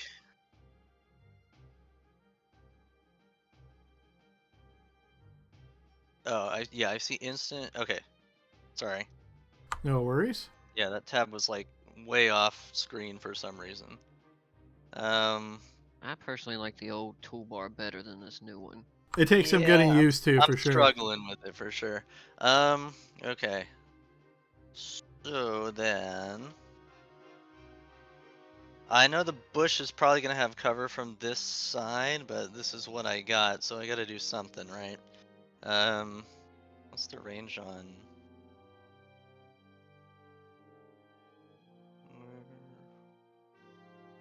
60 feet again. Okay, so I'm going to try to firebolt the bush, turn it into a burning bush, and maybe we can talk to it.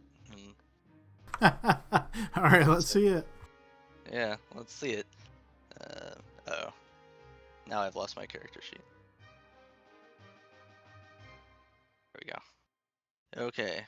With cover. Nice. Fumble. Let's see that spell fumble. You know what? I'm going to spend a luck point to not fumble. Can I do that? Nice. I think so. Double check. Can we just redo Sunday? Yeah, let's start over, guys.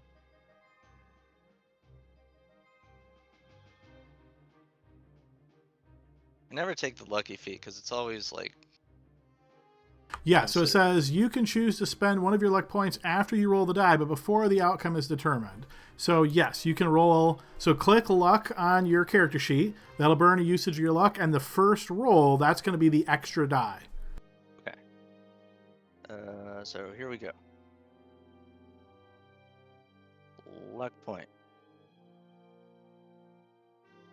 All right, so you rolled a 10, and then you're adding, it looks like 6 to this, so that's a 16.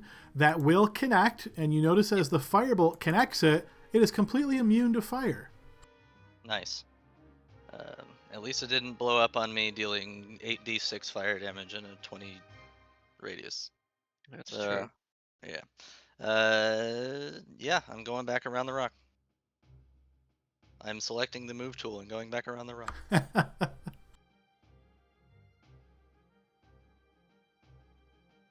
Okay, Blixel. Okay. Undeterred, Blixel is going to start marching forward towards the Dryad. Oops.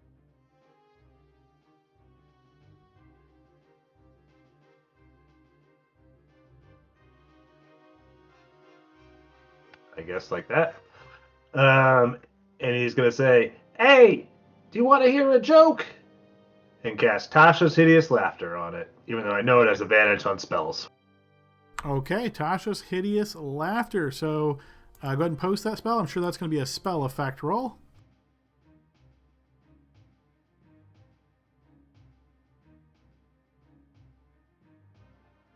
Oops. So it looks like that has a range of 30 feet. Oh, 30. Shoot. Okay. If I can't do that, then... So give yourself that slot back, because that won't be legal. I'm going to do Vicious Mockery, then, because Vicious Mockery is 60. Okay, sure.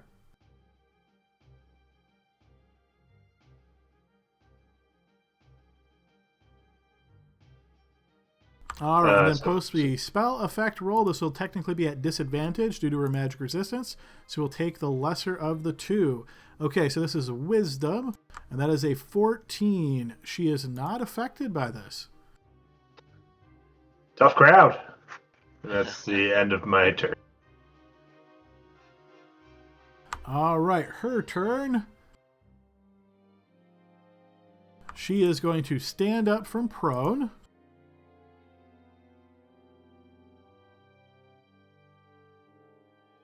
She will move to here. And she is going to take a shot at the wounded Vin. So Vin, yellow dot, what is that? Bardic Inspiration.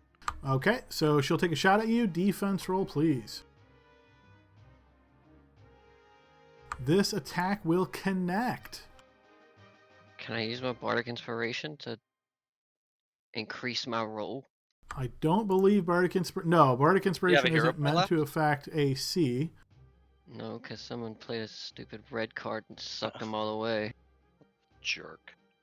All right, hearing that there's nothing legal on the table, here comes the shot. 11 points didn't of love piercing damage against Vin, who drops to the ground. Just want to point out, Serena is also injured, so Go Hey. for her. What's your go problem? for her instead. Bear's turn. What'd I ever do to you? You're raging. Was it my turn? That's 5. Okay, so 5, 10, 15, 20, 25, 30.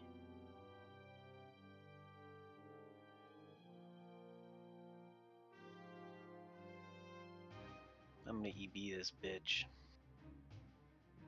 I think you're still out of range. No, I checked. I'm at like 95. Oh yeah, you're good.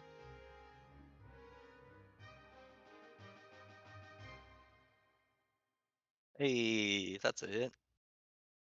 That is indeed a hit, yes. Making progress.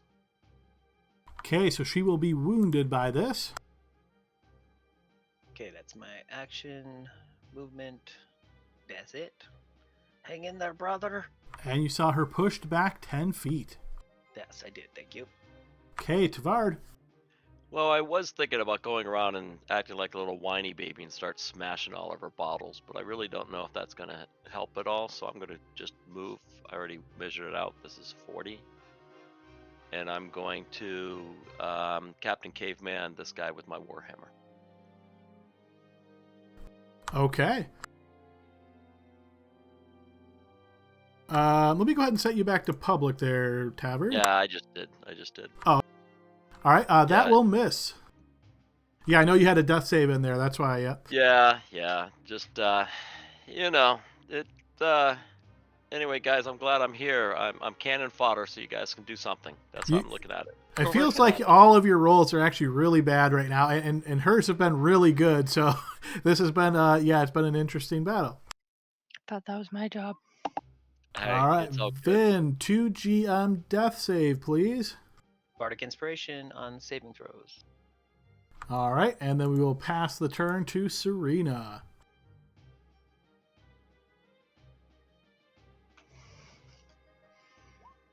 Okay. I'm going to swing at this guy. Okay. That will connect.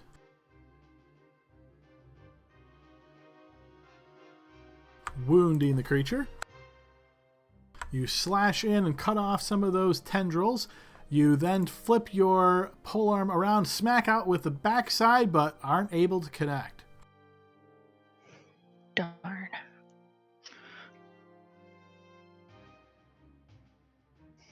Woo. Yeah, I was wondering if you were gonna move there before you would, Better late than never. All right, on the shrub's turn, Tavard's 1 and Serena is 2. Attack Serena. Serena, defense, defense roll, please.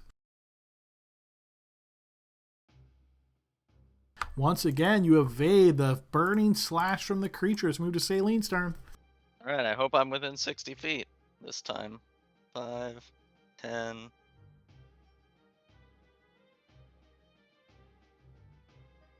15. Now I'm within 60 feet. I think. Let me measure that again just to make Of sure. Vin, yes. Yeah. So I'm gonna healing word the air so that we don't have that awkward situation. Not the air, me. Oh, you meant H-E-I-R. Gotcha. Yeah, I got the joke. I was Air. just letting it hang.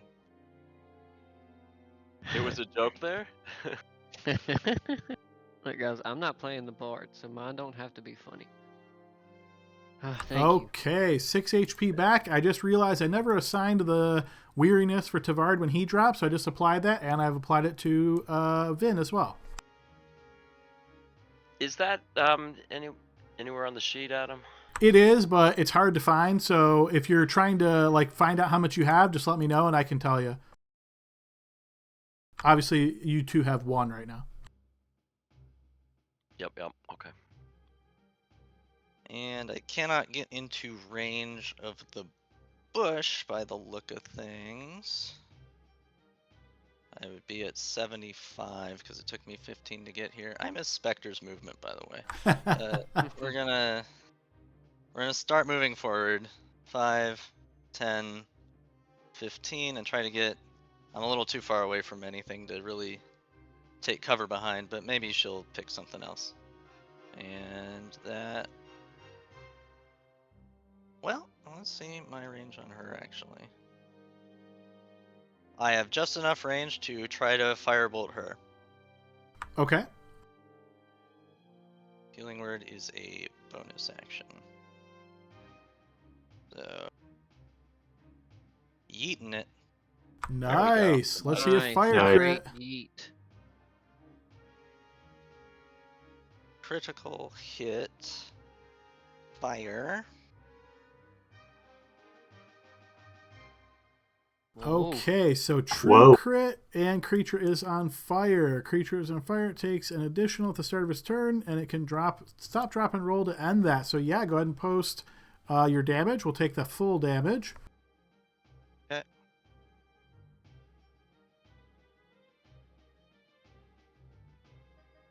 All right, it's 13 points of fire damage, and she's on fire. No vulnerability because she's a grass type? Unfortunately not. Okay. Nice. Yeah. Alright, that is movement, action, bonus action. Okay, Blixel. Okay. Seeing our advantage, Blixel's gonna rush forward. Boom.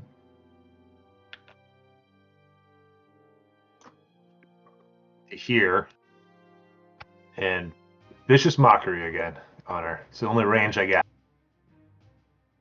Okay. Okay, spell effect roll. She will not be affected.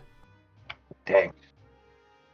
That advantage is crazy. And then I don't really have a bonus action, so that's the end of my. Is your fire damage for the start of her turn. Okay, she burns some more. She will move to here. Then she will drop prone and do the 5 feet of movement to roll around to end that. Is she staying prone? She has to, yep. Yeah. Baron. Okay, I'll move.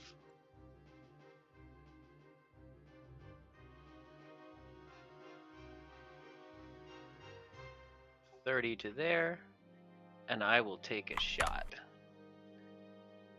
All right, disadvantage. That will Yeah, miss. hold up. Here we go. Come with a 6. 5. That will still miss. All right, fine. Okay, so that's movement and action. Okay, Tavard. All right, people. Let's see if I can hit with a warhammer. Now that I got got all this, the Bill. bad ones out of the way. All right, I'm public. I want to go private just so people don't see my shame, but you know. Own the shame. And thanks to that 1 point of weariness, you will miss, Tavard. Yeah. Do I want to use? I'm gonna hold. I'm gonna hold on to that bardic inspiration, but Okay. I am going to yell a whole bunch of stuff in Dwarvish. All right, Vin, currently prone on the Oh, ground. wait a Your second. turn. That was that advantage with +2, right? So Flanking, okay. yes, +2. That will indeed hit. Yeah, go ahead and post damage, Tavard. Nice. Nice. Holy God. Whoa. Yes, you smash into the creature, wounding it. I meant it. He needed a W. I needed a manhood right there for a moment.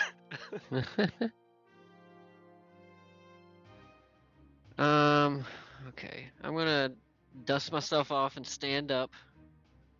And I am going to sheath my short sword at him. Okay. And then I'm gonna move to here and then grab my short bow out from underneath Serena's feet with my action. So now I've got like a dagger short bow thing going on. Okay, so you've interacted and then action to grab. Okay. And then I'm gonna dash with my cunning action. Okay. Over. I'm gonna wrap around to this side of Tavard, and then get ready to shoot next turn. God, I miss playing a rogue. I have so much I can do. So I just want to check your movement real quick there. Is this your path like this? Or actually, you can't see that. How much movement did you spend to get there? Alright. I'm gonna try to... So I was here. Was it this? Yes. Okay. All right. That went by real quick. I just wanted to make sure you did not come within 5 feet of that creature. It looks like you're good. Actually, I can't get there because my speed was halved. I had already used it, so I have to be here. Underneath Serena. Okay. I can't use... Oh, sorry, wrong button. I can't use... I keep trying to use it twice. There we go. All right. So it sounds like we're good. So we move to Serena.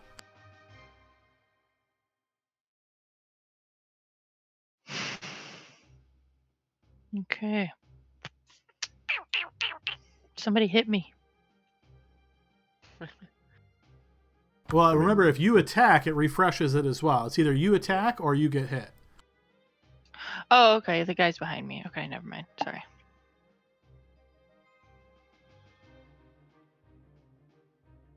That will hit. All right, you slash into the creature, wounding it significantly.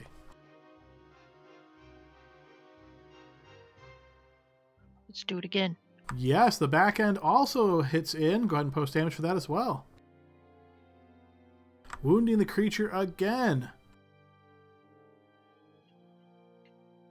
Oh, man. So close.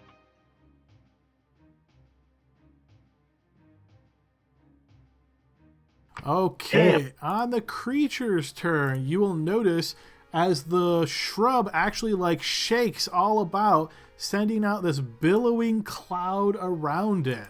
The area that I've just set is now heavily obscured. Saline. All right. Well, I can. Heavily obscured means you can't see in it, right? It's Correct. effectively total cover. Okay. Well, it's you can't see in it, so you can't use vision to target creatures and stuff. Anything that requires sight, I can't use. Okay. Right. Did I see which way the dryad went? I don't know, did you? Probably. Which way then? I think it went down. So I'm gonna go 5, 10, 15. I can't see Serena pointing because she's in a big cloud of stuff. 20, 25, that doesn't help. 30. And I don't want to go crazy and dash out, too far, but this wood pile here has vision blocking like all the way around it. It's 8 feet tall. It is, yep. Alright, I am reasonably comfortable here, and then I will ready a firebolt if I see a creature come within range. How's that? Okay, and that'll work. a hostile creature coming within range.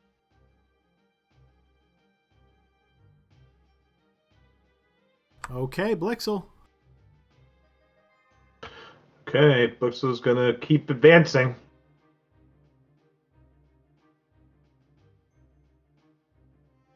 This has been quite the calf workout for Blixel. Yep. And I guess since I'm this close now, I will try to cast Tasha's Hideous Laughter on her. Okay.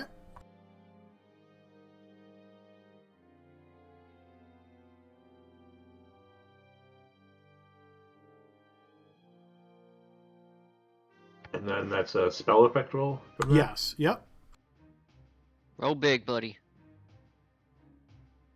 Let's see. I'm going to use a hero point. Okay. Big money.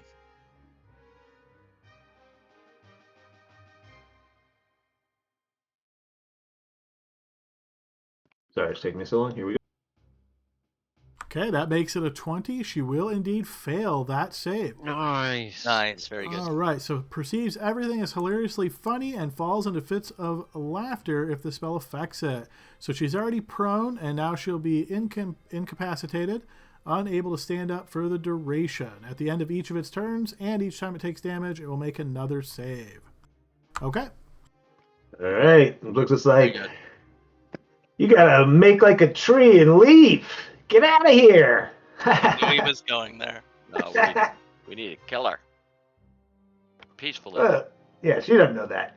Enjoy the joke. I'll be there in a second. That's the end of his turn. All right, so she's in cap, so her turn will also end. Another spell effect roll here, Blixel. She is still affected. Very Nice, good. dude. Very good spell. Bairn. All right, so I think I know where she's going. This one still has a jar, right, Adam? I don't know if you can see it or not. I can see the brown. You can light see the brown. jar. I just had to check your vision. Yes, it does have a jar. Okay. That's where I think she's going, right? So I have disadvantage on EB on her. Blixel's got this. I'm gonna, in case though, I'm gonna hit the jar. How about that? Sure. Yeah, go ahead and make your attack. Oh! Oof! Oh god. Big Oh my whiff. goodness. Let's see the fumble there. At least it wasn't on Woodcock her. goes flying. Cast Earthquake on himself. Yeah, you try to aim this perfectly and you shoot with too much force, knocking yourself prone. Actually, a good thing because of her arrows, you know. All planned. All right, fine. I'm gonna stand up from prone. All and right. move Never mind. 15 feet. You can do that. 5, 10, 15, and shake my hands because I'm sure they're got reverberation from the force damage of that EB, and I'll point to Saline. Okay, go around. Can I use the pointer like I'm pointing? Not too far, but Verbally say, because again, you could say I point southwest or I point, but if you actually use the pointer, that's too specific. okay. Go to the southwest west of the map. Southwest west? Yeah, so more west than south, but southwest. Like not delta, southwest. You never heard that before? You I knew emphasize- what you meant, Brian. No, It's just I know what you mean, but which way did he aim the Eldritch Blast? Was I able to see south that from my south. It was east, hard to east. see because when he did the finger guns, he got knocked back Yeah. so hard. You know, you couldn't really see which way he was aiming. Because No, I'm you're right. pretty sure she's Oh, somewhere over here, and no. he told me west. I know. I was trying to chime in. You're right. You're absolutely right. I'm an idiot. East. Yep. Thank you. I'm just making sure. All right, Tavard. All right, Adam. I didn't hear it move away or anything other than just do that shaky thing. You did not. No, you are in the midst of billowing smoke. It feels warm in here, and like ash and soot are all around you, and you cannot see. All right. Well, I'm still going to go ahead and just see if maybe I get lucky. I'm going to try to hit where I thought it was before. Okay. That will be a fumble. Jesus. Jeez, Adam, Lord. what the hell is wrong with your dice tonight? I don't know. Guys. You need to perform a seance on your computer You know or what's something. great is I'm not embarrassed because nobody saw it. That's true, yeah. I think you hear, whoa, something. Yeah, there you go. I think I hit it. All right, that's Adam. That total is a 13. I mean, you add on the score. I don't understand this. It's a bad run for sure. Yeah, I'm gonna go ahead and move. Okay. Anyway, so just try to get out of all this stuff here. If it attacks me, it does, but we'll see. As you step to there, you are indeed attacked. I will need a defense roll at disadvantage. Does it have a disadvantage to hit me? So does It even does out? not, since it has tremor sense. Tremor sense. Nice. He's You fine. managed to evade this attack. I beat D&D today, guys. It's great. What's up with these Balance dice, all guys? That's just not even right. All right, nice, Tavard. Anything else? Yeah, I'm just moving down, so that's 8. And I'm in my turn there. Okay, Vin, in the smoke. Yeah, I think I'm gonna continue on my. Yeah, I can't see in the smoke. I don't want to be feeling around for the bush. I think I'm gonna step out, and then once I'm here, I'm sure my vision is back to normal, right? I can see just like Yes. normal. Okay, so then I'm gonna use the rest of my movement to get to here. And then I'm going to cunning action and kind of slide in, and I am going to, with my dagger, I'm going to stab down. Okay. I get advantage, right? Because she's prone. You do indeed. Nice. So that would give me my sneak attack if I hit. Oh, Go ahead and set yourself back to public, but that will hit. Here we go. Okay, you wound her. Blixel, another spell effect roll, please. She is no longer affected. Okay, because of Dagger Master, I get an additional attack. So I'm going to go ahead and stab again. That'll hit as well. Good job. Wounding her again. Yes, okay, yep, that's good. And then, shit, I know she's not affected now. She's not laughing and she's like staring at me for just stabbing her in the neck. But I'm going to use my last 15 to try to get back around this stump here. Hopefully she doesn't whack me. She does not. Shoo! And my turn. Okay, Serena's turn. I'm going to stab out where the bush used to be, but not too hard because I don't want to stab Tavard on the other side of the bush. Okay, attack at disadvantage, Serena. That will hit. Good job. Nice. And the creature is slain. And as it falls to the ground, the billowing smoke fades quickly around it. Nice, good job. I'm like, where'd Tavard go?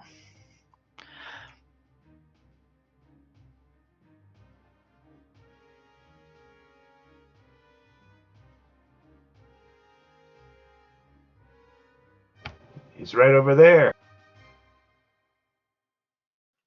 You guys are sneaky. The It shrub was all is part of my slain. master plan. Saline. 5, 10, 15, 20, 25, 30. Can I see her, or is this rock in the way? That's a big stump. I would say you can see her, but she will have cover. That's alright. I don't need... It doesn't matter. I'm magic missiling her. Let's end this fucking shit. All right, nice. Get me out of this fucking encounter, okay? Alright. That man must really gotta use the bathroom. Ready to go to break. Yep. So All 2 right. times 3. You cast this spell, and as you incant, you see she reaches her hand up and flicks her fingers, canceling your spell. No, she did not, bro. That's alright. Blixel's got her. Blixel. Dude, you All right. can't miss Blix. Blixel takes out his second short sword. Okay. And he rushes up to her. And he's going to stab her. He goes, I finally got next to you. My name's Blixel, by the way. Let's see. Yeah. And you're about to die. That will hit. Just stab her, Blix. And No Blixel, monologue. you have slain the Dryad. All right, folks, that is the end of the battle. Long one, drawn out, a lot of range, a lot of obstructions, but you guys have successfully defeated this Dryad and the evil shrub. All right, folks, we are at a halfway mark. Let's go ahead and take our 15-minute break. We'll come back on the other side. Yeah, job, I'm everybody. gonna go ahead and get some more dice over the, Yeah. Yeah. Burn some sage. All right, see everybody back in 15. Alrighty, folks, we are back in the second half. Let's get the team back over to the map. Okay, team, you have just defeated this shrub and this Dryad, and you are standing here, some of you wounded quite a bit. What would you guys like to do?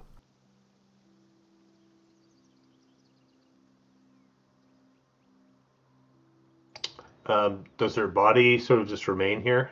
Yeah. It Can we does. make sure she's not, like, regrowing? Sure, yeah. Go ahead and give me a blind check, Saline, as you investigate the body and see if you see any signs of regrowth. No, you do not. Her body kind of resembles almost like wood, and no, you don't make out any signs of like regrowth. Okay. Shall we chop it? Hey, Tavard, come over here. Let me take care of you. I'm gonna cast Cure Wounds on Tavard. Yeah, they scratched me up a bit. You think we could get money for Dryad Thank you. Hawk? Seems a little morbid.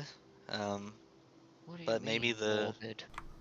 maybe the loggers will want to see her body so that we have proof that we dealt with the threat.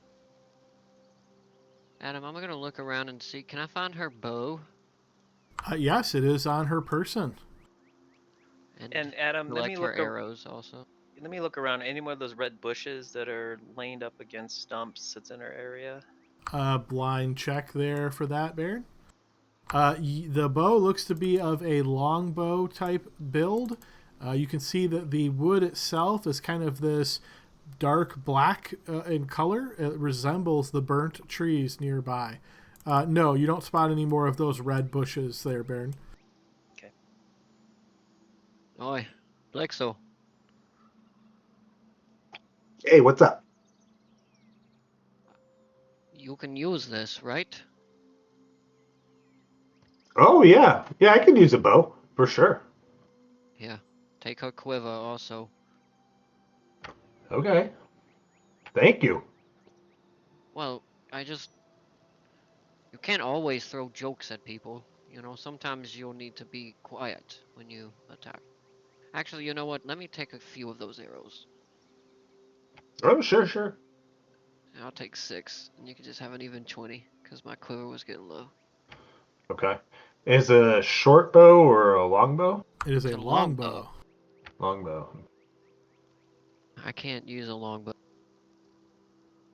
But I remember hearing you say you didn't have a ranged weapon, right? Yeah, no, I don't. I just have just my jokes. And, those are really mean-spirited ones, too, so. Yeah, there you go. There. Longbow and 20 arrows, my dude. So, Celine, you want to cast that magic-y who and see maybe if something glows even with the, Pinocchio's girlfriend being down here?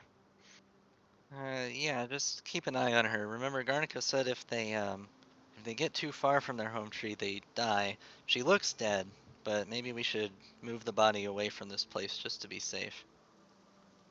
What if I just chop her head off? And we take the head with us back to the logging camp. Let's do both. If you give me some Alright. more time, we can move her whole body. But yeah, if that makes you feel safer, She's wood. I just don't Come want on. to watch it. How much does she weigh, Adam? She's gotta be light. I mean, You put your arms underneath her and kind of lift. She's not actually all that light. You would guess she's probably about 170 pounds. oh yeah, this is one dwarf. Interesting unit of measurement, I say as I begin preparing detect magic again. I'm happy to carry.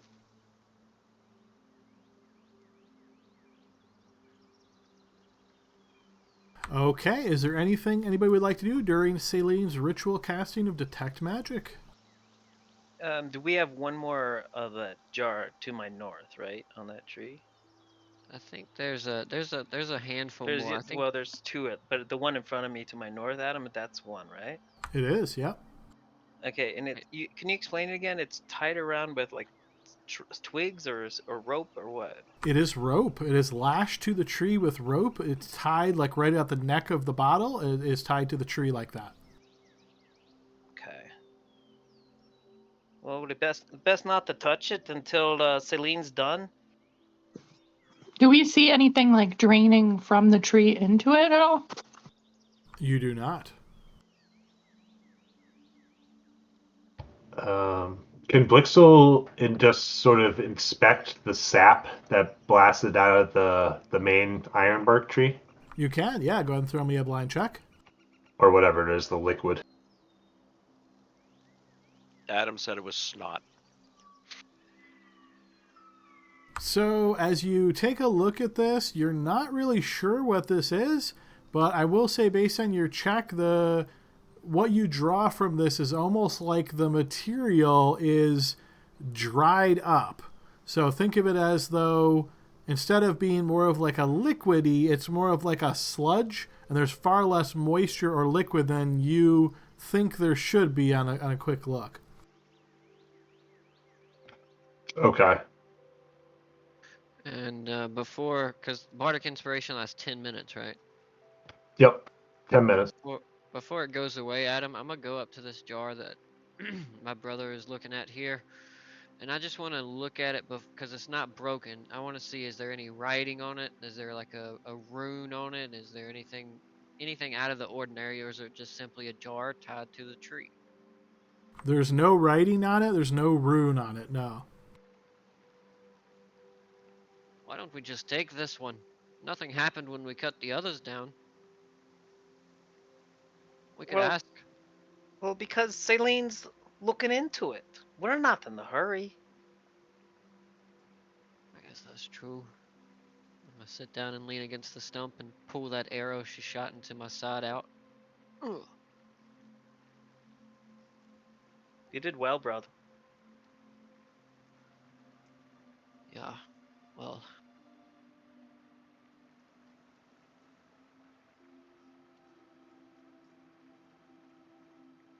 Okay, the 10 minutes elapse, and Celine, your ritual spell goes off. Okay, am I within 30 feet of the liquid or one of the jars? Was there one on this tree? There is. You look in that direction, and you do not detect magic. Okay, I will continue walking around. What about her corpse? You sense anything from her? Yeah, does she have a +3 longbow of slaying or something? She does not. She does not show Nice. his magic. Okay. No, nothing. And then I will keep walking. I know they said the tree itself that she came from, they thought, or Garnica thought it was a corruption. So I'm gonna walk, if the party will follow me, until I get within 30 feet of the main tree, which I've forgotten where it is. Right here. I guess it's this one, yeah. And see if I can sense any kind of magical corruption, or I guess I wouldn't know it was corruption for sure, but some kind of magical effect coming from the tree or around it. No, you do not. There does not seem to be any magic on this tree. I shrug and I say, I don't sense any magical effects here. Well, that's good, right? That means you can just cut it down.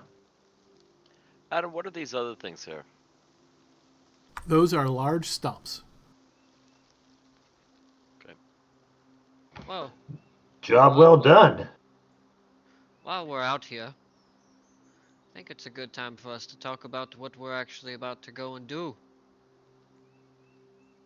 And before we do that, well, at least what Tavern's going to do is I'm going to inspect some of these stumps, Adam, to see if they fell from natural causes, if they were cut down, or see if I can get any ideas on why some of them are different colors than others. Yeah, so you know that there's different trees that grow in this area. They just look like different species of trees. And yes, all of them that you look at have clear signs that they've been sawed down. Okay. Do you want me to take the jars off the trees? It's not our business. Darvin didn't ask us to. Didn't mention them. Did someone try to figure out what they were? I was busy casting my spell. Or do you want me to try to identify it? Yeah, can you do that? Because Blixel couldn't come to head or tails of it, and they might be valuable. And isn't there like an alchemist at the camp? There was that crazy dude who wanted us to drop that acid down the ant keg hole. I don't know if I'd call him a chemist.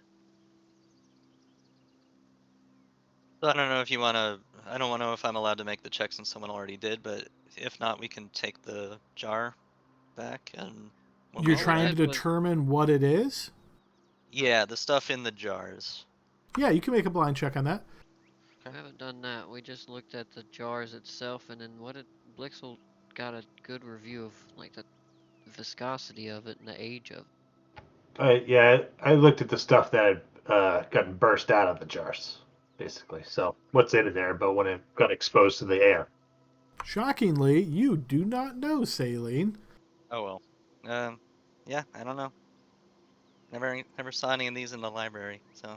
And essentially what I'm basing this off of is, since all of you have grown up in a hamlet or in the library, my read on what you've been exposed to is very, very limited, right? So this might be something that somebody in different lines of work might know, but based on you guys' sort of sheltered existence, yeah, you don't know what this is. Okay. Yeah. I've never heard of this before. We should take one. You should take them all.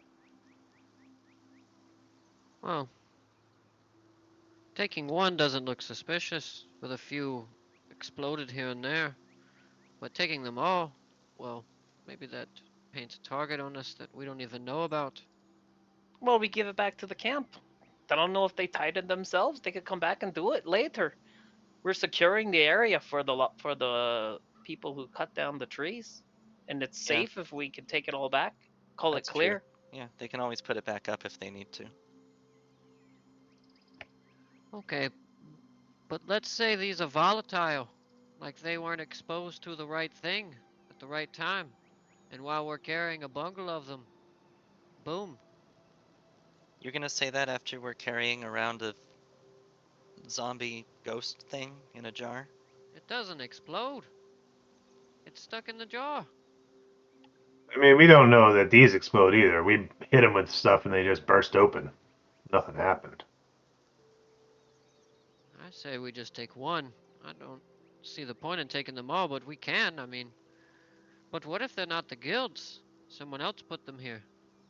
I think the Dryad had. This is her home. She must have had them there for some reason. She's sucking the life out of these trees. When she walked through the tree, did she come out of this one, Tevard? She stepped in here, and I know she came over here, but I just couldn't see where. Was it this tree? Oh, are these trees dead, Adam? You said they're dead, right? They are. Everything Oh. except for the ironbark tree. So she travels through the saps of the trees, and if they're dead, then she gathered sap and put them in the jar and then tied them around the tree. That's my thought on that. I don't know if that's just Brian, not Baron. I mean, it sounds logical. Got to be something like that. Did anyone see her come from this tree? I think it was that tree, but don't hold me to it. Well, take them if you want. Could be worthless. Could be worth a lot. Could be explosive. It's probably sap. Either way, the We could loggers are take gonna one. come. They're gonna cut down the ironbark tree there, and then we're supposed to drive it back to Rindale and deliver this message to, what was his name? Shailene, you wrote it down. Are you talking about the The guild the leader. foreman? Yeah. Ryance, I think. It was Ryance from Rendale, I think. Yep. You got it. Hell yeah. And then he's going to give us a contract to kill this Vaw. Hey.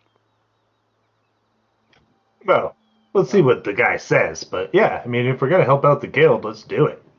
This guy's a real piece of shit.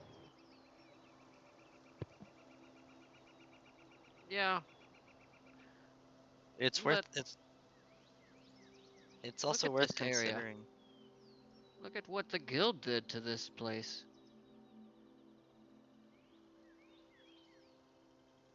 I mean, you can't say that this also isn't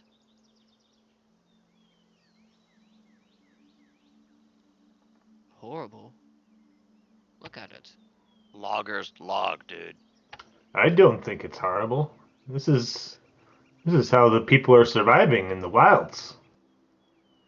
Surviving now? You know how Cariele used to make their money? No, were you alive way back when? No, but I have a Human? brother who won't shut up about it. And his best friend, well, she reads a lot. You know how they used to make their money, right? Pelts. So there's From no animals. loggers way back when? Wow, how'd they get logs? Wasn't from here.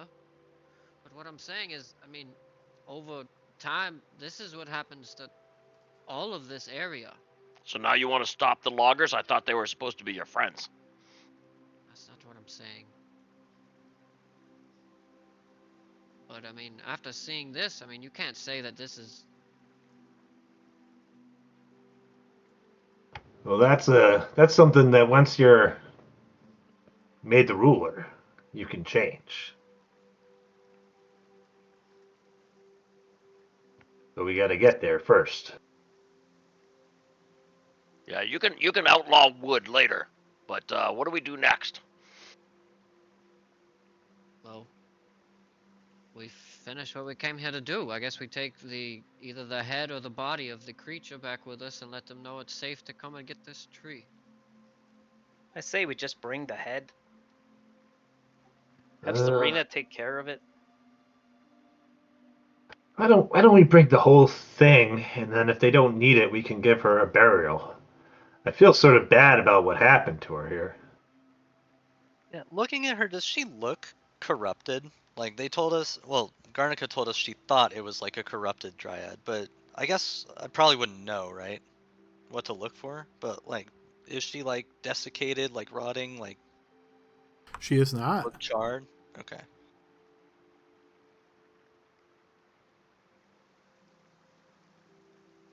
Starting to think maybe some of our information was wrong about this. I mean, she did attack us on sight. I did So- tell her that we came in peace too. Because she was defending her home, but Yeah. That I do feel bad about in this situation. But, once the battle rages, you just gotta defend yourself. But like I said, I mean, I just want to, if we can, to put her to rest. yeah, Why I don't- think that's best. Why don't you take some wood from that pile, and we'll build a pyre for her, and we'll take her head back with us as proof. Uh, uh, Well, what other way do you have? A finger or two? Or just... Well, we could just bring the body back, and then, like Blixel said, just bury it somewhere. The loggers probably won't want it in their camp, but we can put it somewhere else. I don't feel very good about desecrating the corpse. and that way they can see what they had us do too. You know what I mean? Sounds good to me, but before we go, can I catch my breath? Oh yeah. Yeah, I'll take a rest with you, brother. Me too. All right, sounds like the group would like to take a short rest here. I would like us to do that a little bit farther away. Can we like take the body away from the ring of dead trees? Yeah, good idea. I'm just paranoid about something happening. Yeah, maybe Sure. back in those new growth area, Adam. All right, so who is carrying the body? I can. Okay, so Serena, you grab upon the body, like sort of put it over your shoulder to carry it as you guys make your way back to the forested area. And once here, you guys find a small spot where you can take a short rest. All right, sounds like probably everybody wants to spend a short rest. Is there anybody that isn't spending a short rest? I'll spend one to get spell slots back.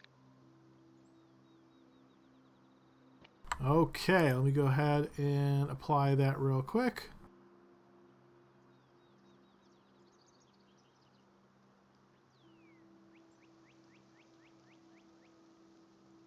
Okay, there we are. So, as usual, remember you can use one of the options from our house rules. If you're doing HP, go ahead and restore your HP. If you're doing one of the other ones, just go ahead and type into the chat if you're using one of the like spell restoration or eliminating weariness is one of the other options.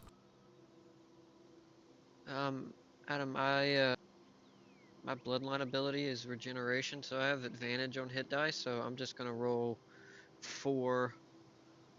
What is it? D8s, and then take the 2 highest.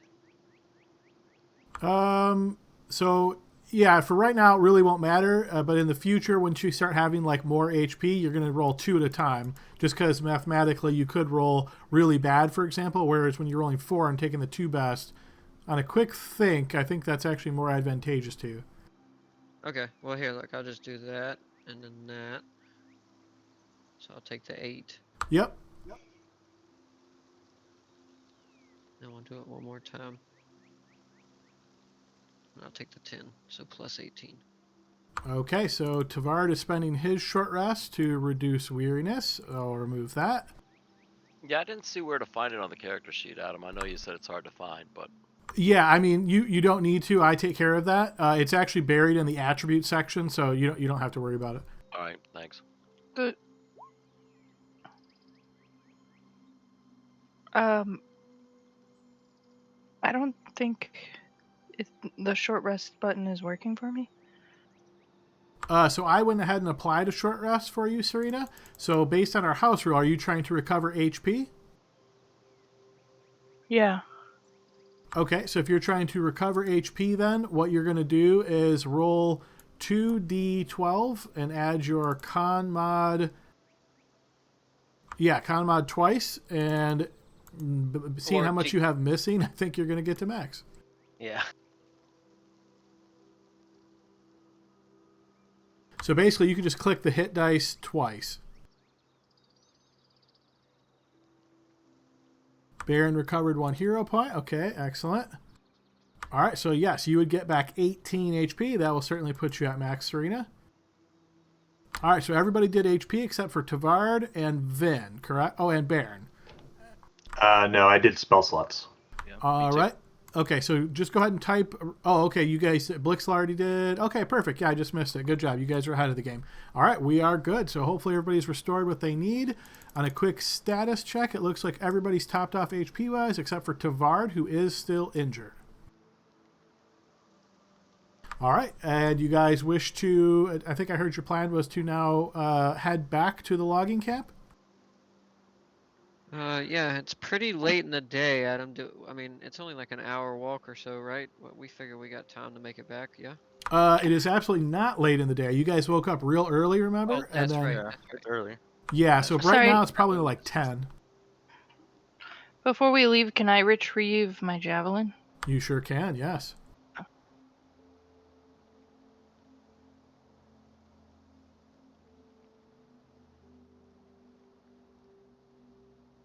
Okay, all right, so you guys make your way the 40 minutes or so back. And yeah, you have no issues doing that. As you make your way back, you guys find yourself coming to the loggers camp once again. You're dropping this off, I assume, and probably speaking with Darvin. So let me go ahead and get you guys back on that map.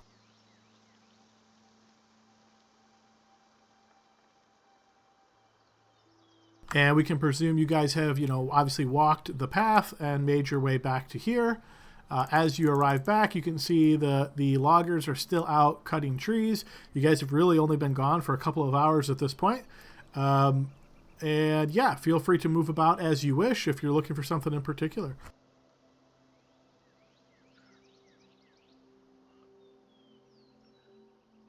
Darvin.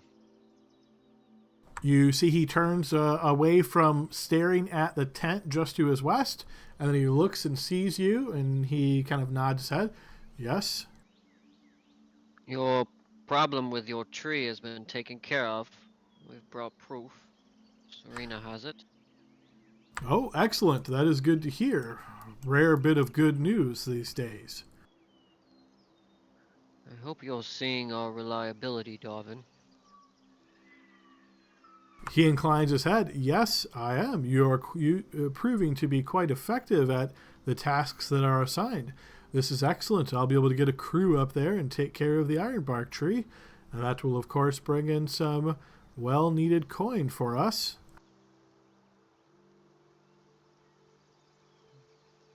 How long will that take? Oh, felling an ironbark tree is a long process. It will probably take a couple of days at least.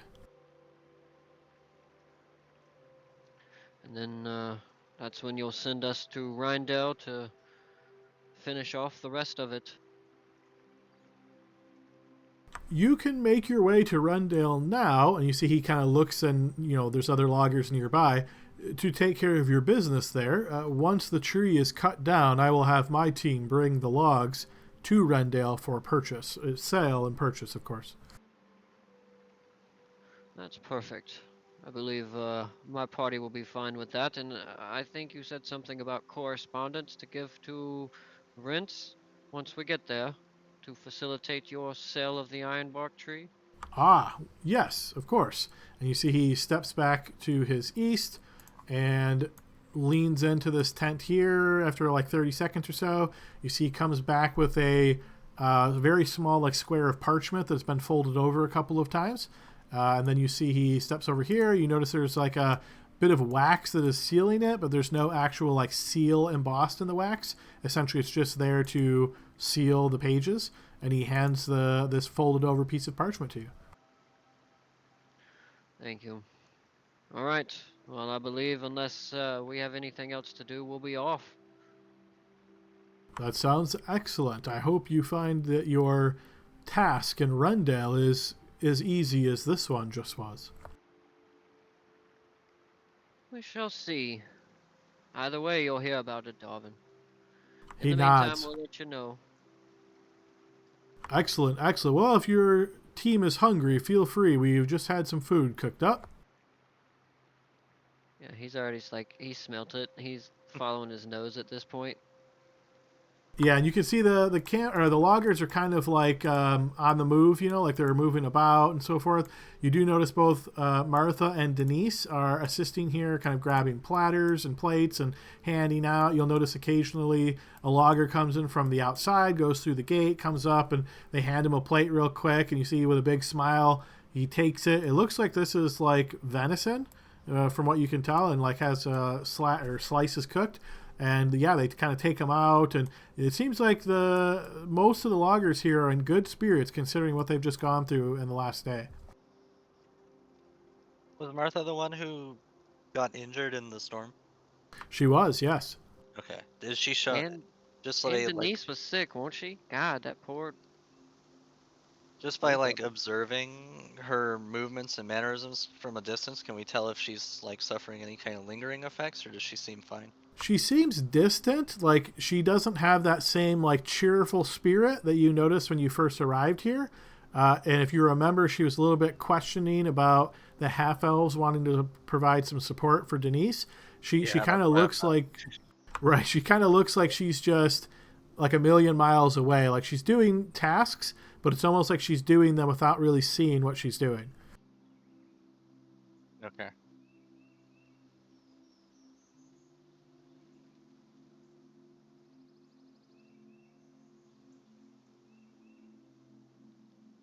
Well, this is a delicious meal. Are we going to start heading to Rendale after this? Hey, Plexo. I'm going to walk over to him closer. Hey, And what's up? do you want to say goodbye before we go?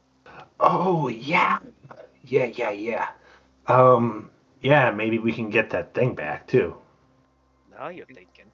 You think that's possible? She might be still deep in there. Yeah, maybe. It is possible. But probable, but possible. I mean, how big can the vault be? And you saw how strong she was, too. It's like... Should probably get in and out, no problem. and then come back. Wham, bam. Thank you, Blixel. Booyah. I get the shipwrecker back, and we're on our merry way. Well, we could be off after second breakfast.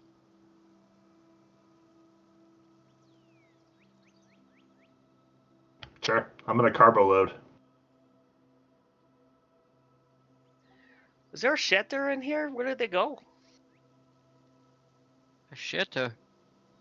Am I the only one that needs to take a shit? You haven't been pooping. Yeah, you know, we never roleplay pooping enough. Yeah, I imagine that's probably latrine, a little bit off map there to the south. I'd probably roll low on that too. Oh shoot, that's where I thought Tavard was. I thought he just went off and. So that's why they call it dropping a deuce, right? Because Bill always rolls twos? There you go. Well, it is time for us to go. Yeah, I wanna say goodbye. Yeah, why not? Let's check in on her. She's a great lady. Oh, okay. But what if she's still in the vault? Are we going to go in after her? No. No, Duh. no. Maybe I leave a note for her or something like that. Why are we so scared to go in there? Because she said we would die probably if we did. Because the dungeon And- master said that we would die if we did. Well, hear me out. If you didn't want someone claiming your treasure, you'd probably say the same thing, right? Then I see what you're thinking, but she obliterated that crocodile thing. We want to stay on her good side, remember? And suspecting her motives is unlikely to end well for us at this present point in time. Yeah, like the upside is we don't get killed by this crazy thing she went into, but then she discovers that we're like sneaking up on her, and she turns around, vapor. I mean, I am charmed, but it doesn't Okay. prevent me from being vaporized. But none of you are going to talk about how we heard her talking to someone before we got there. Oh, I feel like that was just an alarm system. No, come on. well, You said quiet, someone's coming. You don't. What do you? You say that to yourself, or is that the alarm you set? Yeah, I think she had like a trigger that warned her when people got near.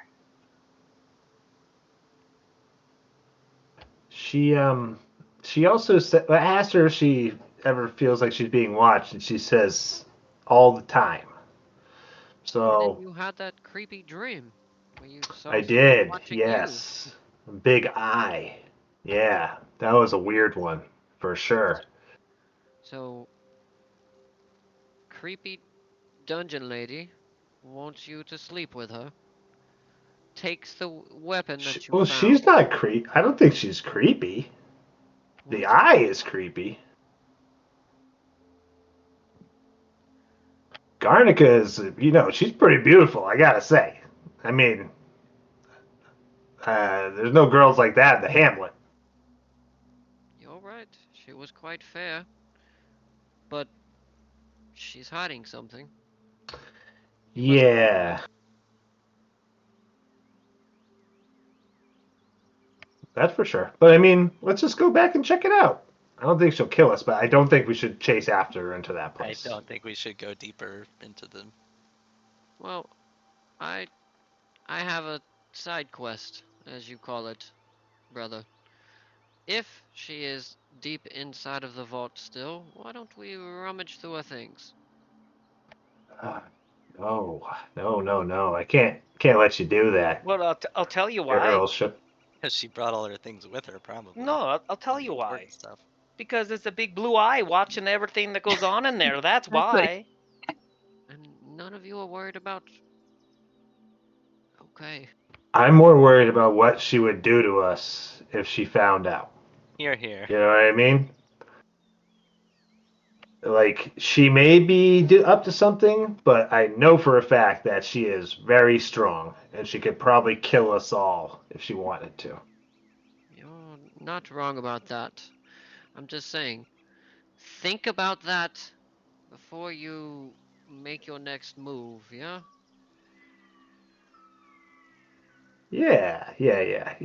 There's not a lot of downside to what I'm, gonna try to do. One last hookup. One more for Tavard, the road. Tavard, did you roll any hit dice? You still look all beat up. I was a little wary too. I rolled the. Ah, I went with one, not the other. But my main idea is just not to get hit very again well. or Okay. again. I'll keep an eye on you. And Adam, Rendale is like a few hours away, right? The 12 to 14, I think. I am double checking the distance right now. It is not very far. Said it From the was logging okay. camp, it would probably take you about 4 hours to get there. Oh, that's not bad. Okay, so to try to fast forward a little bit, it sounds like you guys want to go back into the bear cave. Yep. Okay. I'm gonna heal Tavard first with the cure wounds Okay. Yep. from the bloodline thing. Thank you, sir. Yeah.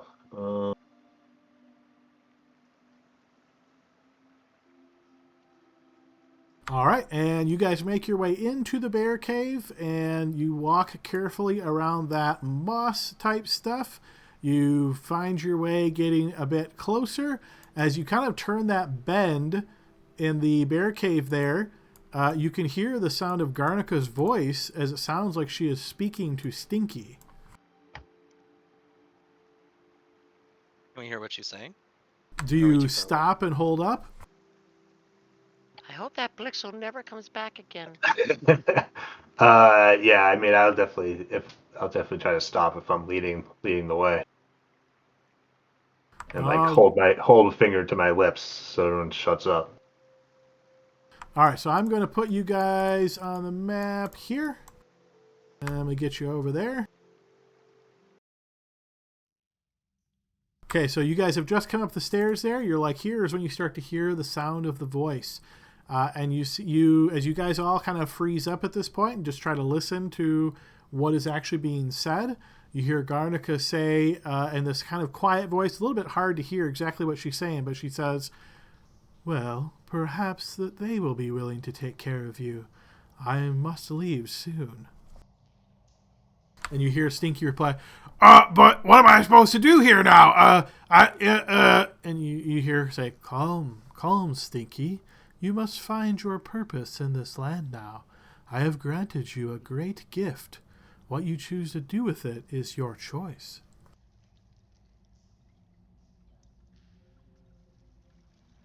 Tavard's well, got a if pet. If it doesn't sound like she's being like suspicious or anything, like I guess we can start moving, right? If anyone else disagrees. I was gonna clear my throat. Yeah, yeah. Garnica, hello, we're here. You see her sort of peek over the ridge as she's standing to your northwest at the moment, Blixel, and you see she smiles as she sees you. Oh, just who I was waiting for. Come, Blixel. Hey, you made it through the vault. Awesome. Indeed, I was quite successful. Let's kill her. Take her loot.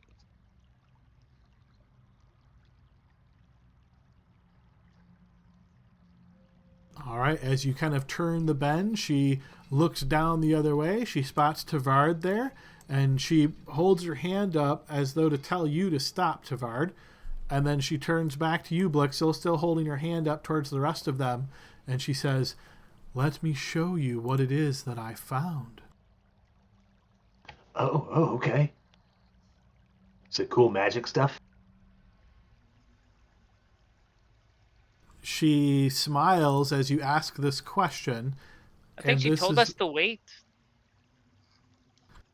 And this is what you see here, Blixel, in her hand. Whoa, that is a really cool staff. It's glowing. And you see she smiles and says, "This is the fang of creation."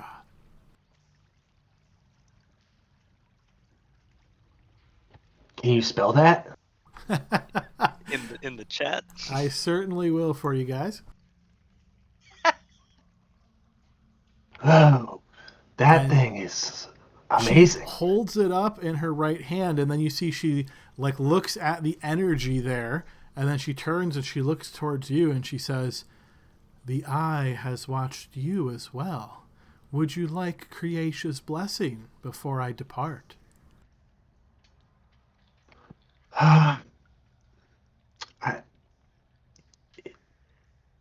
I would gladly take that from you. You sure you gotta leave right away, though? "I must return, having found this. There is likely to be many who will now be targeting me." Yeah, sorry to clarify, it's pronounced Cretia. I always get that one wrong with the I. Cretia. All right. She looks towards you and says, "Stand here." And she points to her north and she says, "Spread your arms." Is that who the eye is? Cretia? Spread 'em. Jesus Christ. Once again, as you ask this question and sort of narrows, and you see she takes this, what you called a staff, and she places the point of it at your chest. As she does, you feel suddenly an intense pain in your chest, causing you to double over. You're having a hard time breathing, Blixel. You try to like suck in air, but it's almost like it won't come. You could feel this like cold suddenly penetrating through your body. And as you drop and you're trying to breathe and you're like grabbing onto your chest and all this that you're trying to do, you see she reaches and grabs onto your shoulder now, and she leans in and she whispers and she says, "This blessing will protect you." You have it on reverse. It's hurting me. And you hear a slight laugh in her voice, and she says, "No gifts, no true gifts come without pain. But once you get through this, you will find yourself much better off. Take care of Stinky for me. He is going to be a little bit lost without my direction." And then you see she kind of looks down and grabs you by the chin and lifts your head, and you're still going through this absolute stress and anxiety. And you see she smiles a final time and she says, "It was really great the time we spent together." And she places a hand to her lips and kisses them and touches your mouth as well. Is there anything you're trying to do immediately here, Blixel or team? Yeah, I'm going to ask her for the shipwrecker. Do you got that shipwrecker thing? As you sort of belt that out, you see she kind of laughs to herself, and she points by this rock outcropping where you see the shipwrecker is leaning against it. And she says, "Goodbye, Blixel." And with that, you see she turns into a snowy white owl and flies off to the west. Blixel will call out, "I'll never forget you, Garka. You were my first." You try to get this out through really gritted teeth and just absolute pain, and you notice Stinky now, he puts his big nose right in your face and he just kind of bristles up against you. "Hey, what's going on?" And he kind of slaps your back a bit. "Eat some bad food or something?" I'm getting blessed, apparently. Doesn't feel like it. Blixel, give me a Constitution saving throw. You can make this publicly.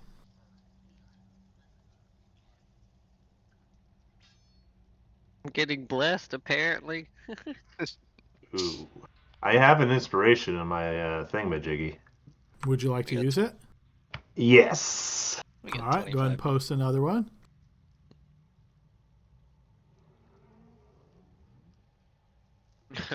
They roll. Rip. I didn't push the Okay. button. Can I use a hero? Oh, I know I don't have hero points. Never mind. Okay. This pain seems to linger. You find yourself essentially paralyzed at this point. You can speak, but you cannot move. Nobody put my body in weird poses. I can't move. Serena, you notice Stinky raises his head as he sees you come up, and he actually stands up on 2 feet, standing up tall like a bear, just so he's taller than you, and he looks down at you. Ah, good to see you again. Good to see you too. Do you think Blixel's gonna be okay? He scratches at his chest a little bit with one clawed hand and then looks down and kind of licks that spot and then looks back. Well, probably, as long as he's tough. You gotta be tough to survive. True story, bro. So, Stinky, she said you're coming with us now? How do you feel about that? I don't need any looked after. I'm okay. I know how to take care of myself. I don't know, man. We get to some pretty fun adventures. And we have great You see food. cocks his head like a dog and looks at you. Like what? Show him the antlers. Well, first I'm carrying around a dead wooden dryad. I'm assuming you probably left her at the wood camp, right? Did Well, they? How did they can we bury- react to her? Yeah, what did the loggers think of the dryad? They didn't really seem to pay much attention as you came in, and we didn't really focus on that. So yeah, I guess We buried Serena, her. if you want to have said that, yeah, unless you were leaving her somewhere. Yeah, I mean, I think we were concerned about if they would want a dryad corpse in their camp, so I'm fine with saying I still have her over my shoulder. Okay, yeah, we could do that. Yeah, so Vin, when you told Darvin this, he didn't seem like he needed proof from you. You get the impression that the work you've done so far, he's trusting your word. Can you explain Blixel's condition right now? I'm more concerned Yeah, about him than the I take a bear. look at him? He is down on the ground. Think of him as being on one knee. He's got a hand to his chest, and you can see him trying to breathe in. And you hear this almost like, I don't know if this has ever happened to anybody. This happened to me, so I'm going to explain this exactly how this is. But if you've ever fallen really hard on your back, so it knocks the wind out of you and you literally can't catch a breath, that's what he looks like right now. He can't move, and he's gasping for breath. You hear this sort of death rattle as he's trying to draw in air and is unable to do so. Garnica's gone. She said hello to everybody and thanked us. And now I'm getting blessed. Is this what heartache looks like? No, it's fine. We're still good friends. Hey, Tavar, Ouch. your dumb hammer's against the wall. It's not Wait, his hammer, right? that I thing's thought pretty Blixel heavy. was- That's I thought right. Blixel was gonna use it. No She one- got the staff of Creastus. Or Creatia, sorry. Staff of Creatia out of the vault. Does that name mean Kesha. anything to me? Go ahead and give me a blind check, Saline. You have heard of this name before, but based on that check, you don't have a great deal of detail. But what you do recognize is Cretia is the name of one of the deities in this area. She is the goddess of winter, long, bitter, harsh winter. She is exclusively has women as her clergy, like priests and clerics and so forth. She is a very fierce kind of deity. You could think of her as showing the harshness of winter, and she only accepts strong people into her service. And as far as ethos, she is known to be quite evil. Okay. Yeah, I will, maybe not right in front of the bear who is her friend, but I'll tell the group this eventually. Probably as we're walking. But I'll keep the nastier details to myself for the moment. And what I will say is you essentially failed that check, so I just gave you base knowledge. Yeah, I know. So I got once you gain a level, if you wish to do that again, take a note, because I will forget, but make sure to take a note of what specifically you would want to try to check again. Yeah, okay. Hint, I'll write hint. that down. I'll write that down. can Blixel try to like bear down and like fight this or like force? I don't know. Force his body to move or try? Nothing seems to be working, but you can GM roll me a 1d4, please. What can we do for him? His heart's broken. It's gonna take time. And that certainly seems like it may be the case, as Blixel doesn't look like he's moving about anytime soon. So, team, what is it you would like to do? Look, I can't carry him and this I'll wood get one thing. leg. Well, I have something that we can use to move him. It doesn't seem like magic. Well, magic that I have would heal him, right? This would be like a restoration kind of thing. Yeah, you're not really sure what's Yeah. happening to him here, so you have no idea. Okay. Well, he doesn't look in immediate danger of dying, but I can do something to move him along. It's just gonna take time. We should probably decide what to do with. Wait. There. You said move him along, like move him closer to death. No, I mean physically move him. No, I'm fine, guys. I'm fine. You're not. You're very much not fine. I'm just taking a breather. You know, Garnica and me had heart to heart. I'm okay. Do me a favor, Blixo. If you're okay, touch your nose with your fingers.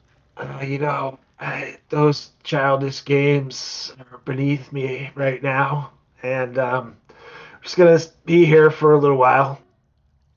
Blixel, save your breath. Yeah, maybe Stinky can carry me out of here. I can carry you out of here, but we do need to decide what to do with the bear. I don't think it's a good idea to bring him into just walk him into Rendale. Seems like those loggers would probably react similarly poorly. Well, we haven't sold him on our adventures yet. So here's a dead dryad. Here's a dead golden antlered deer. And What else have I Pulling got? out all the in heads. addition, when we go hunting, we will also bring you food. It's a great deal. And what are you gonna do? You're just gonna hang out in the cave? Come on. Yeah, I don't really know. Gardic was telling me that now that I have the blessing, like I can actually learn new things. So I was trying to figure out like what I wanted to learn, but I haven't settled on it yet. So I'm still thinking that one over. And you see, he actually taps a claw to his chin. Which trade school he's gonna go to? We're learning new things too. If I told you that I happen to be a ruler of these lands, and that you could be a royal bear, what would you say to that? Whoa, royal bear, that has a nice ring to it. Maybe I could get like a nice cloth piece made up and walk around and like shake my fanny and look all fancy. Whatever you would like, sir. I see it.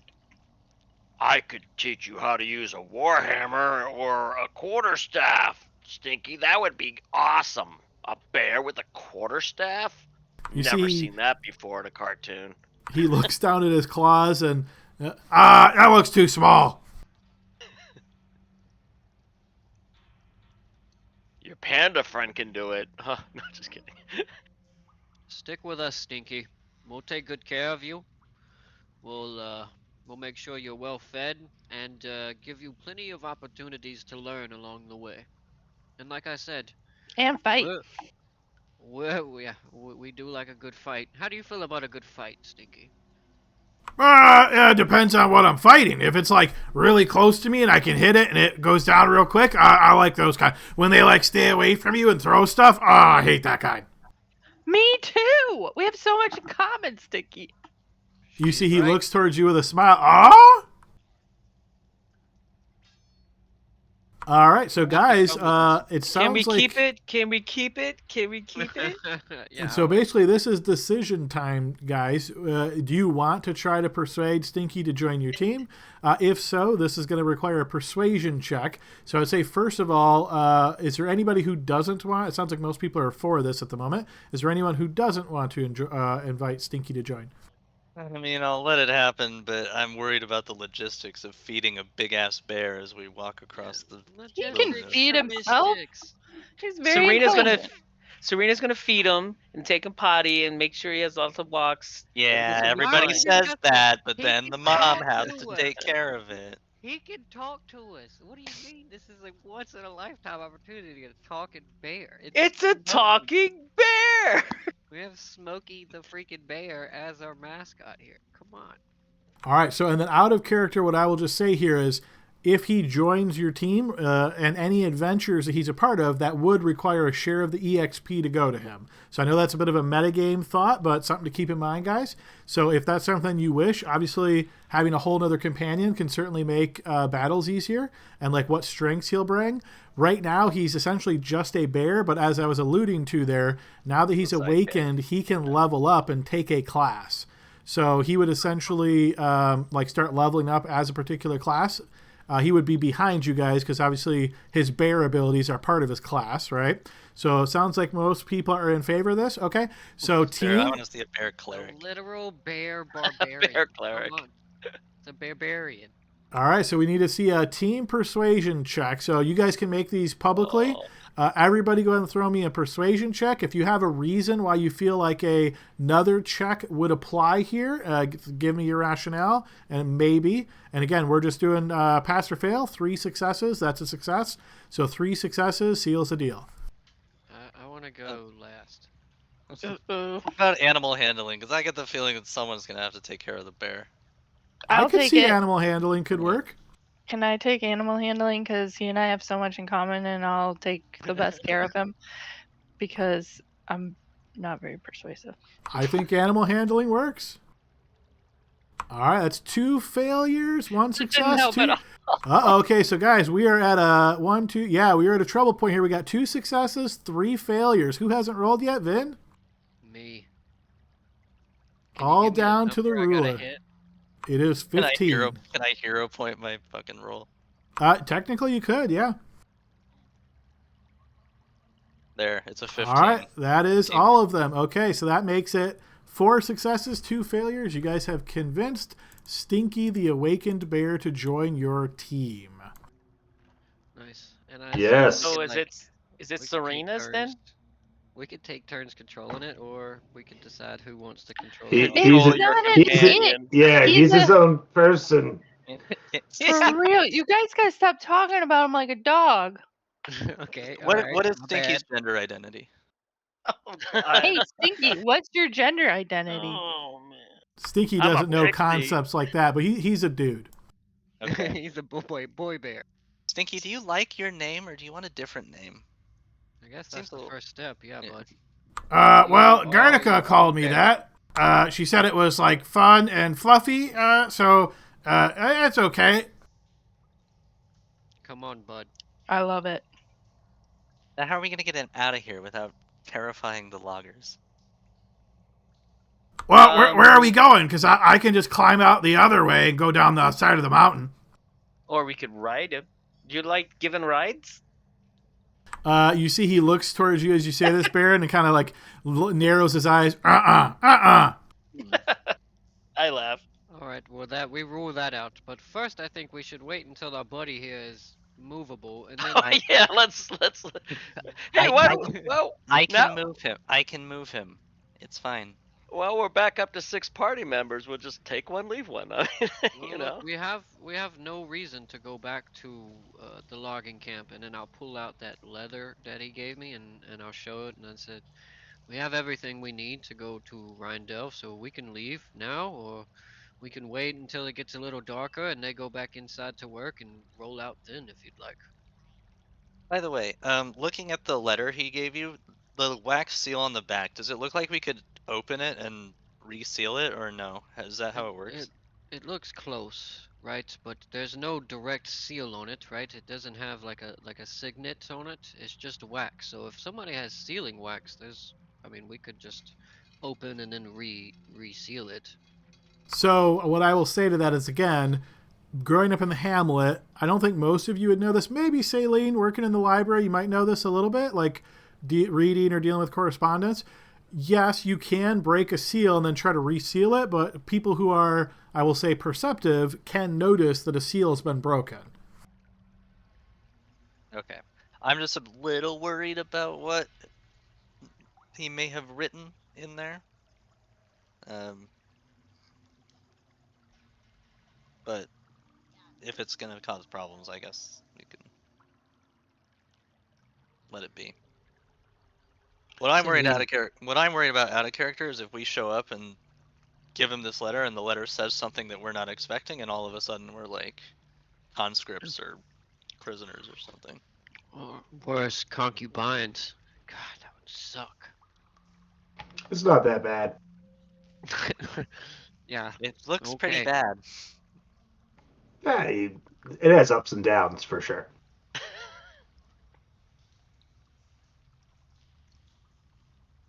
Well, look, I understand the need of reading it, but Darwin hasn't steered us wrong yet. Do we have reason not to trust him? I mean, we showed him. Well, he ordered an assassination Yeah. on a guy. Sure, but somebody who was double crossing him. I guess. You know, we haven't been out of the hamlet much. Maybe that's what happens out in the big cities and ruling. The people just put hits on each other. I don't know. It's not something I'm used to. Well, you know. Oh God, I can't move. Yeah, you're feeling. No, don't move. Just breathe. We should tilt his head to the side so it doesn't choke on his spit. Yeah, no, because his face is turning blue. Do you see that? That's Yeah, what it I'll always looks like. Oh yeah. Never mind. No, I'm a roll him over to his side at him, so he's not gonna choke himself while we're sitting here paralyzed. And Okay. Smart. so, Well, so what time of the, day is it? It's called the recovery position. It would be late morning at this point, so think like 11:30ish. Well, we have no idea how long this is going to take. If we wait for him to recover, it could be hours, maybe even days. Do we want to just sit here and? Because Darwin wanted this done within a few days. We've already spent one waiting out the fog. So Well, I got something to say about that. Do you think that Garnica just went in there and cleared out the entire basement of the cave and just I left thought with that one too. thing, Ooh. She I went for think, what she was looking for. and that was yeah. it? Well, remember she didn't kill anything on the way, right? We had to deal with those cave fishers, and we saw the assassin bug. So her approach seems to be doing only what's necessary to get what she wants. I don't think if you're thinking what I think you're thinking, if we go down there, we're probably going to run into stuff she ignored or passed by, and that would be bad for us. Well, that's a fair point. One that may hurt us. I Maybe think we stick to our plan, but that's just me. we could remember this place. Come back. Don't talk. Just lay down there. Oh, okay, all right. I think he's fine to talk. He can't move. I'm gonna lift his arm up. He shouldn't strain himself when he's out of breath like that, though. That will hamper his recovery. They touched me with their staff. And Yeah, we know, but what about what happened right now? What? So that was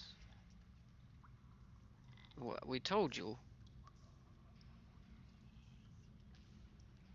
Well, I say we just wait here till he feels better, and we sneak out the back hidey hole and head on off to wherever we need to be. Forget the logging camp. I agree. Well, I think Stinky can The climb bear down can there, the bear maybe can not climb us. down. We won't be able to. Well, we might be able to, but it would be a challenge. I think we ask Stinky here to meet us down at the bottom of the mountain on that other side. We can follow the cliff around. We can meet him there, and then we can start heading towards Rendale. My concern is if it takes too long for him to recover, we're going to be out in the wilderness at night. With how many tents do we have? Yeah, one of my favorite things about the logging camp is the safety of a good night's rest. Oh, that's fair. So here's the thing. Depending on how long it takes Blixel to recover, we might not be able to make it to Rendale today, or at least before it gets dark. Are you scared to So- camp outside? Yeah, a little bit. Have you seen how many things have tried to kill us since we left the hamlet? There This was sucks. a bush. There was just a little bush. A literal bush tried to eat you. There's Yeah, that everything was out fun. here sucks. All right, fine, but it's only mid-morning, possibly noon. I'm gonna be bored. Yeah, we can't just sit around. It only takes us, what'd you say, 3 or 4 hours to get there. We'll be fine. It's 12 hours to get there, right, Adam? Yeah. 4 hours 4 approximately. hours. Oh, 4. Oh, Yeah. Yeah, that's a day trip. I was Go thinking there, 12. hang out for 4, and then go back for 4, you know? It's approximately 12 miles away. That's probably what you were thinking. Oh, it's the 12 in my head. Yeah, I heard 12 to 14 on the rewatch, so yeah, that's what that was. Is it traversable by cart? Slowly, sure. I have a ritual spell that we can use to move you. That's what I'm suggesting. I don't You imagine remind me you'll be of, down that long. You're like the guy recovering from being mostly dead. Vinzig in Princess Bride. Nice. Princess Bride, Yeah, yeah. totally. Yeah. Okay, so Oh. our options here are to wait for Blixel to recover and hope that it happens soon enough that we can get there tonight, or we can slap him on a floating disc and we can walk and hope that the 5 of us plus the bear are enough to deal with whatever encounters we run into. Let me make this decision super easy for you guys. You're going to get enough EXP to level up to 3 here, but you have to take a long rest to get that level. So I would highly suggest you hang out here and then sleep overnight, and then start fresh tomorrow at level 3. You got it, boss. Do we That's need to easy to vote on remember. that? We make the check again. Da-da-da. Anyone Plan else? achieved. Anyone else disagree with that? I vote yes. I vote level. Leave now. Hooray! Yeah. Let's All right, see, so I guess we're that's a- skipping rocks and fishing and helping out No. in the camp, right? Till oh, Yeah, Blixel had a minor heart attack, and we've decided to wait a day to. yeah, that Yeah. makes sense. I mean, why You- would we just keep adventuring if Well, one of our we- members of our party is paralyzed?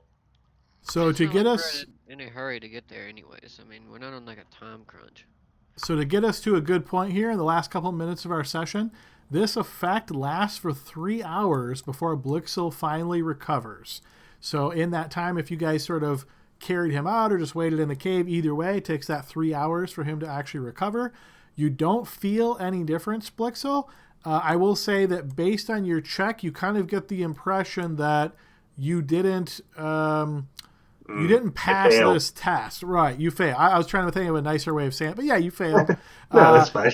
All right, and then around the camp, you will notice, maybe with some very grim awareness, maybe not, but if you spend some time, I heard some people say like skipping stones, you will notice the bodies of Kalen and another of the loggers actually tied to chain and rocks in the pond, like the under area where the waterfall comes down.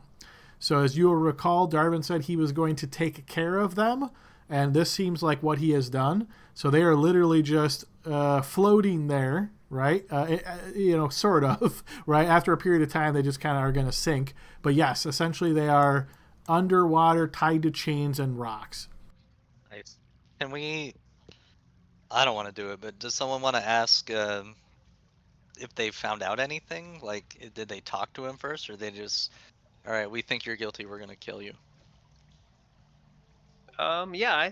Hey, brother. I mean, if we saw that you're friends with Darwin, maybe you could see what came up after you talked to him. Just real quick, like figure out, like maybe if you could do that Yeah. real quick. I think that's Like logical. high level. Yeah. Sure. I mean, yeah, I can say when we get back, I'll say, Darwin, we need a day to gather our things and prepare to make our way there. We came up with a plan of what we're going to do, and yeah, but we couldn't help but notice you took care of your problem. Before you took care of it, was anything revealed further that we should know before we go and look into it further. And just in the essence of time, I will quickly summarize what Darwin tells you. So, Kalen, obviously you guys know him. The other individual is a man by the name of Hadding. Hadding is the one who constructed the platforms up above on the ridge, and he also is involved in like the building of the wooden construction, so like the ramp. And Darwin believes strongly that Var paid Hadding to essentially sabotage this area to try to give the guild an upper hand, the other faction of the guild, an upper hand against this faction of the guild, right? So think of this as like guild politics, people trying to maneuver and look more prominent so that they get the promotions, they get the more money, that kind of thing. He is quite convinced that Hadding took this money from Var, and then Hadding convinced Kalen to work for him because Kalen was kind of young and gullible. And after say some intense questioning, Kalen admitted that he was working with Hadding on this. Hadding was kind of stone-mouthed and didn't say, but Darwin's convinced that Hadding indeed was working for Var. It was also learned that Kalen had been going to that bear cave more than once, and that there was some correspondence that was left there one time, and that's why Kalen actually went there previously. So it seems like this whole going to check on the bear was kind of a ruse. So yeah, that's the guild justice, as indicated, was both of them paid with their lives. There you go, guys. And Var is in Rendale, and he's presumably working for Ryan. Yeah. Okay. Yeah. Yeah, and just while it's fresh in memory, since you're all going to level up here, Saline, go ahead and throw me another blind check. Yes. Okay, unfortunately, no. You don't recall anything else on those events. But, hey, maybe level 4 is the trick, right? So, Yeah, there you go. all right, so hope everybody enjoyed this. Yeah, you guys will, of course, level up to 3. Feel free to do that. If there's any questions about your level up between now and next week, let me know. As far as Stinky, yeah, we probably will take turns having people work him, or we'll kind of figure that out next week. I'm thinking just from a balance in your party perspective, it probably makes the most sense for him to level up as a fighter. That's the most straightforward as well, being that he is a beast, obviously. He has an intelligence of 10 now, so he can actually do some stuff, but I don't think there's probably a lot of complicated stuff that he would be good at. So unless anybody has a really strong reason otherwise, I think fighter probably makes the most sense for him. What if we teach him how to be a druid and his wild shape is human form? His wisdom's not great, so he's not really probably leaning towards that. Okay, we can take him to Withers in a bit. There you go. I think he's got a deep yearning to learn more. Oh God. We're gonna make a wizard bear. I just want to dance. Well, It's a dancing bear. we could probably make him some barding and stuff, and we could get him all armored up and stuff. Just saying. Yeah, I think fighter is fine. Works Yeah. for me. All right, sounds good. Eldritch Knight! Fireball.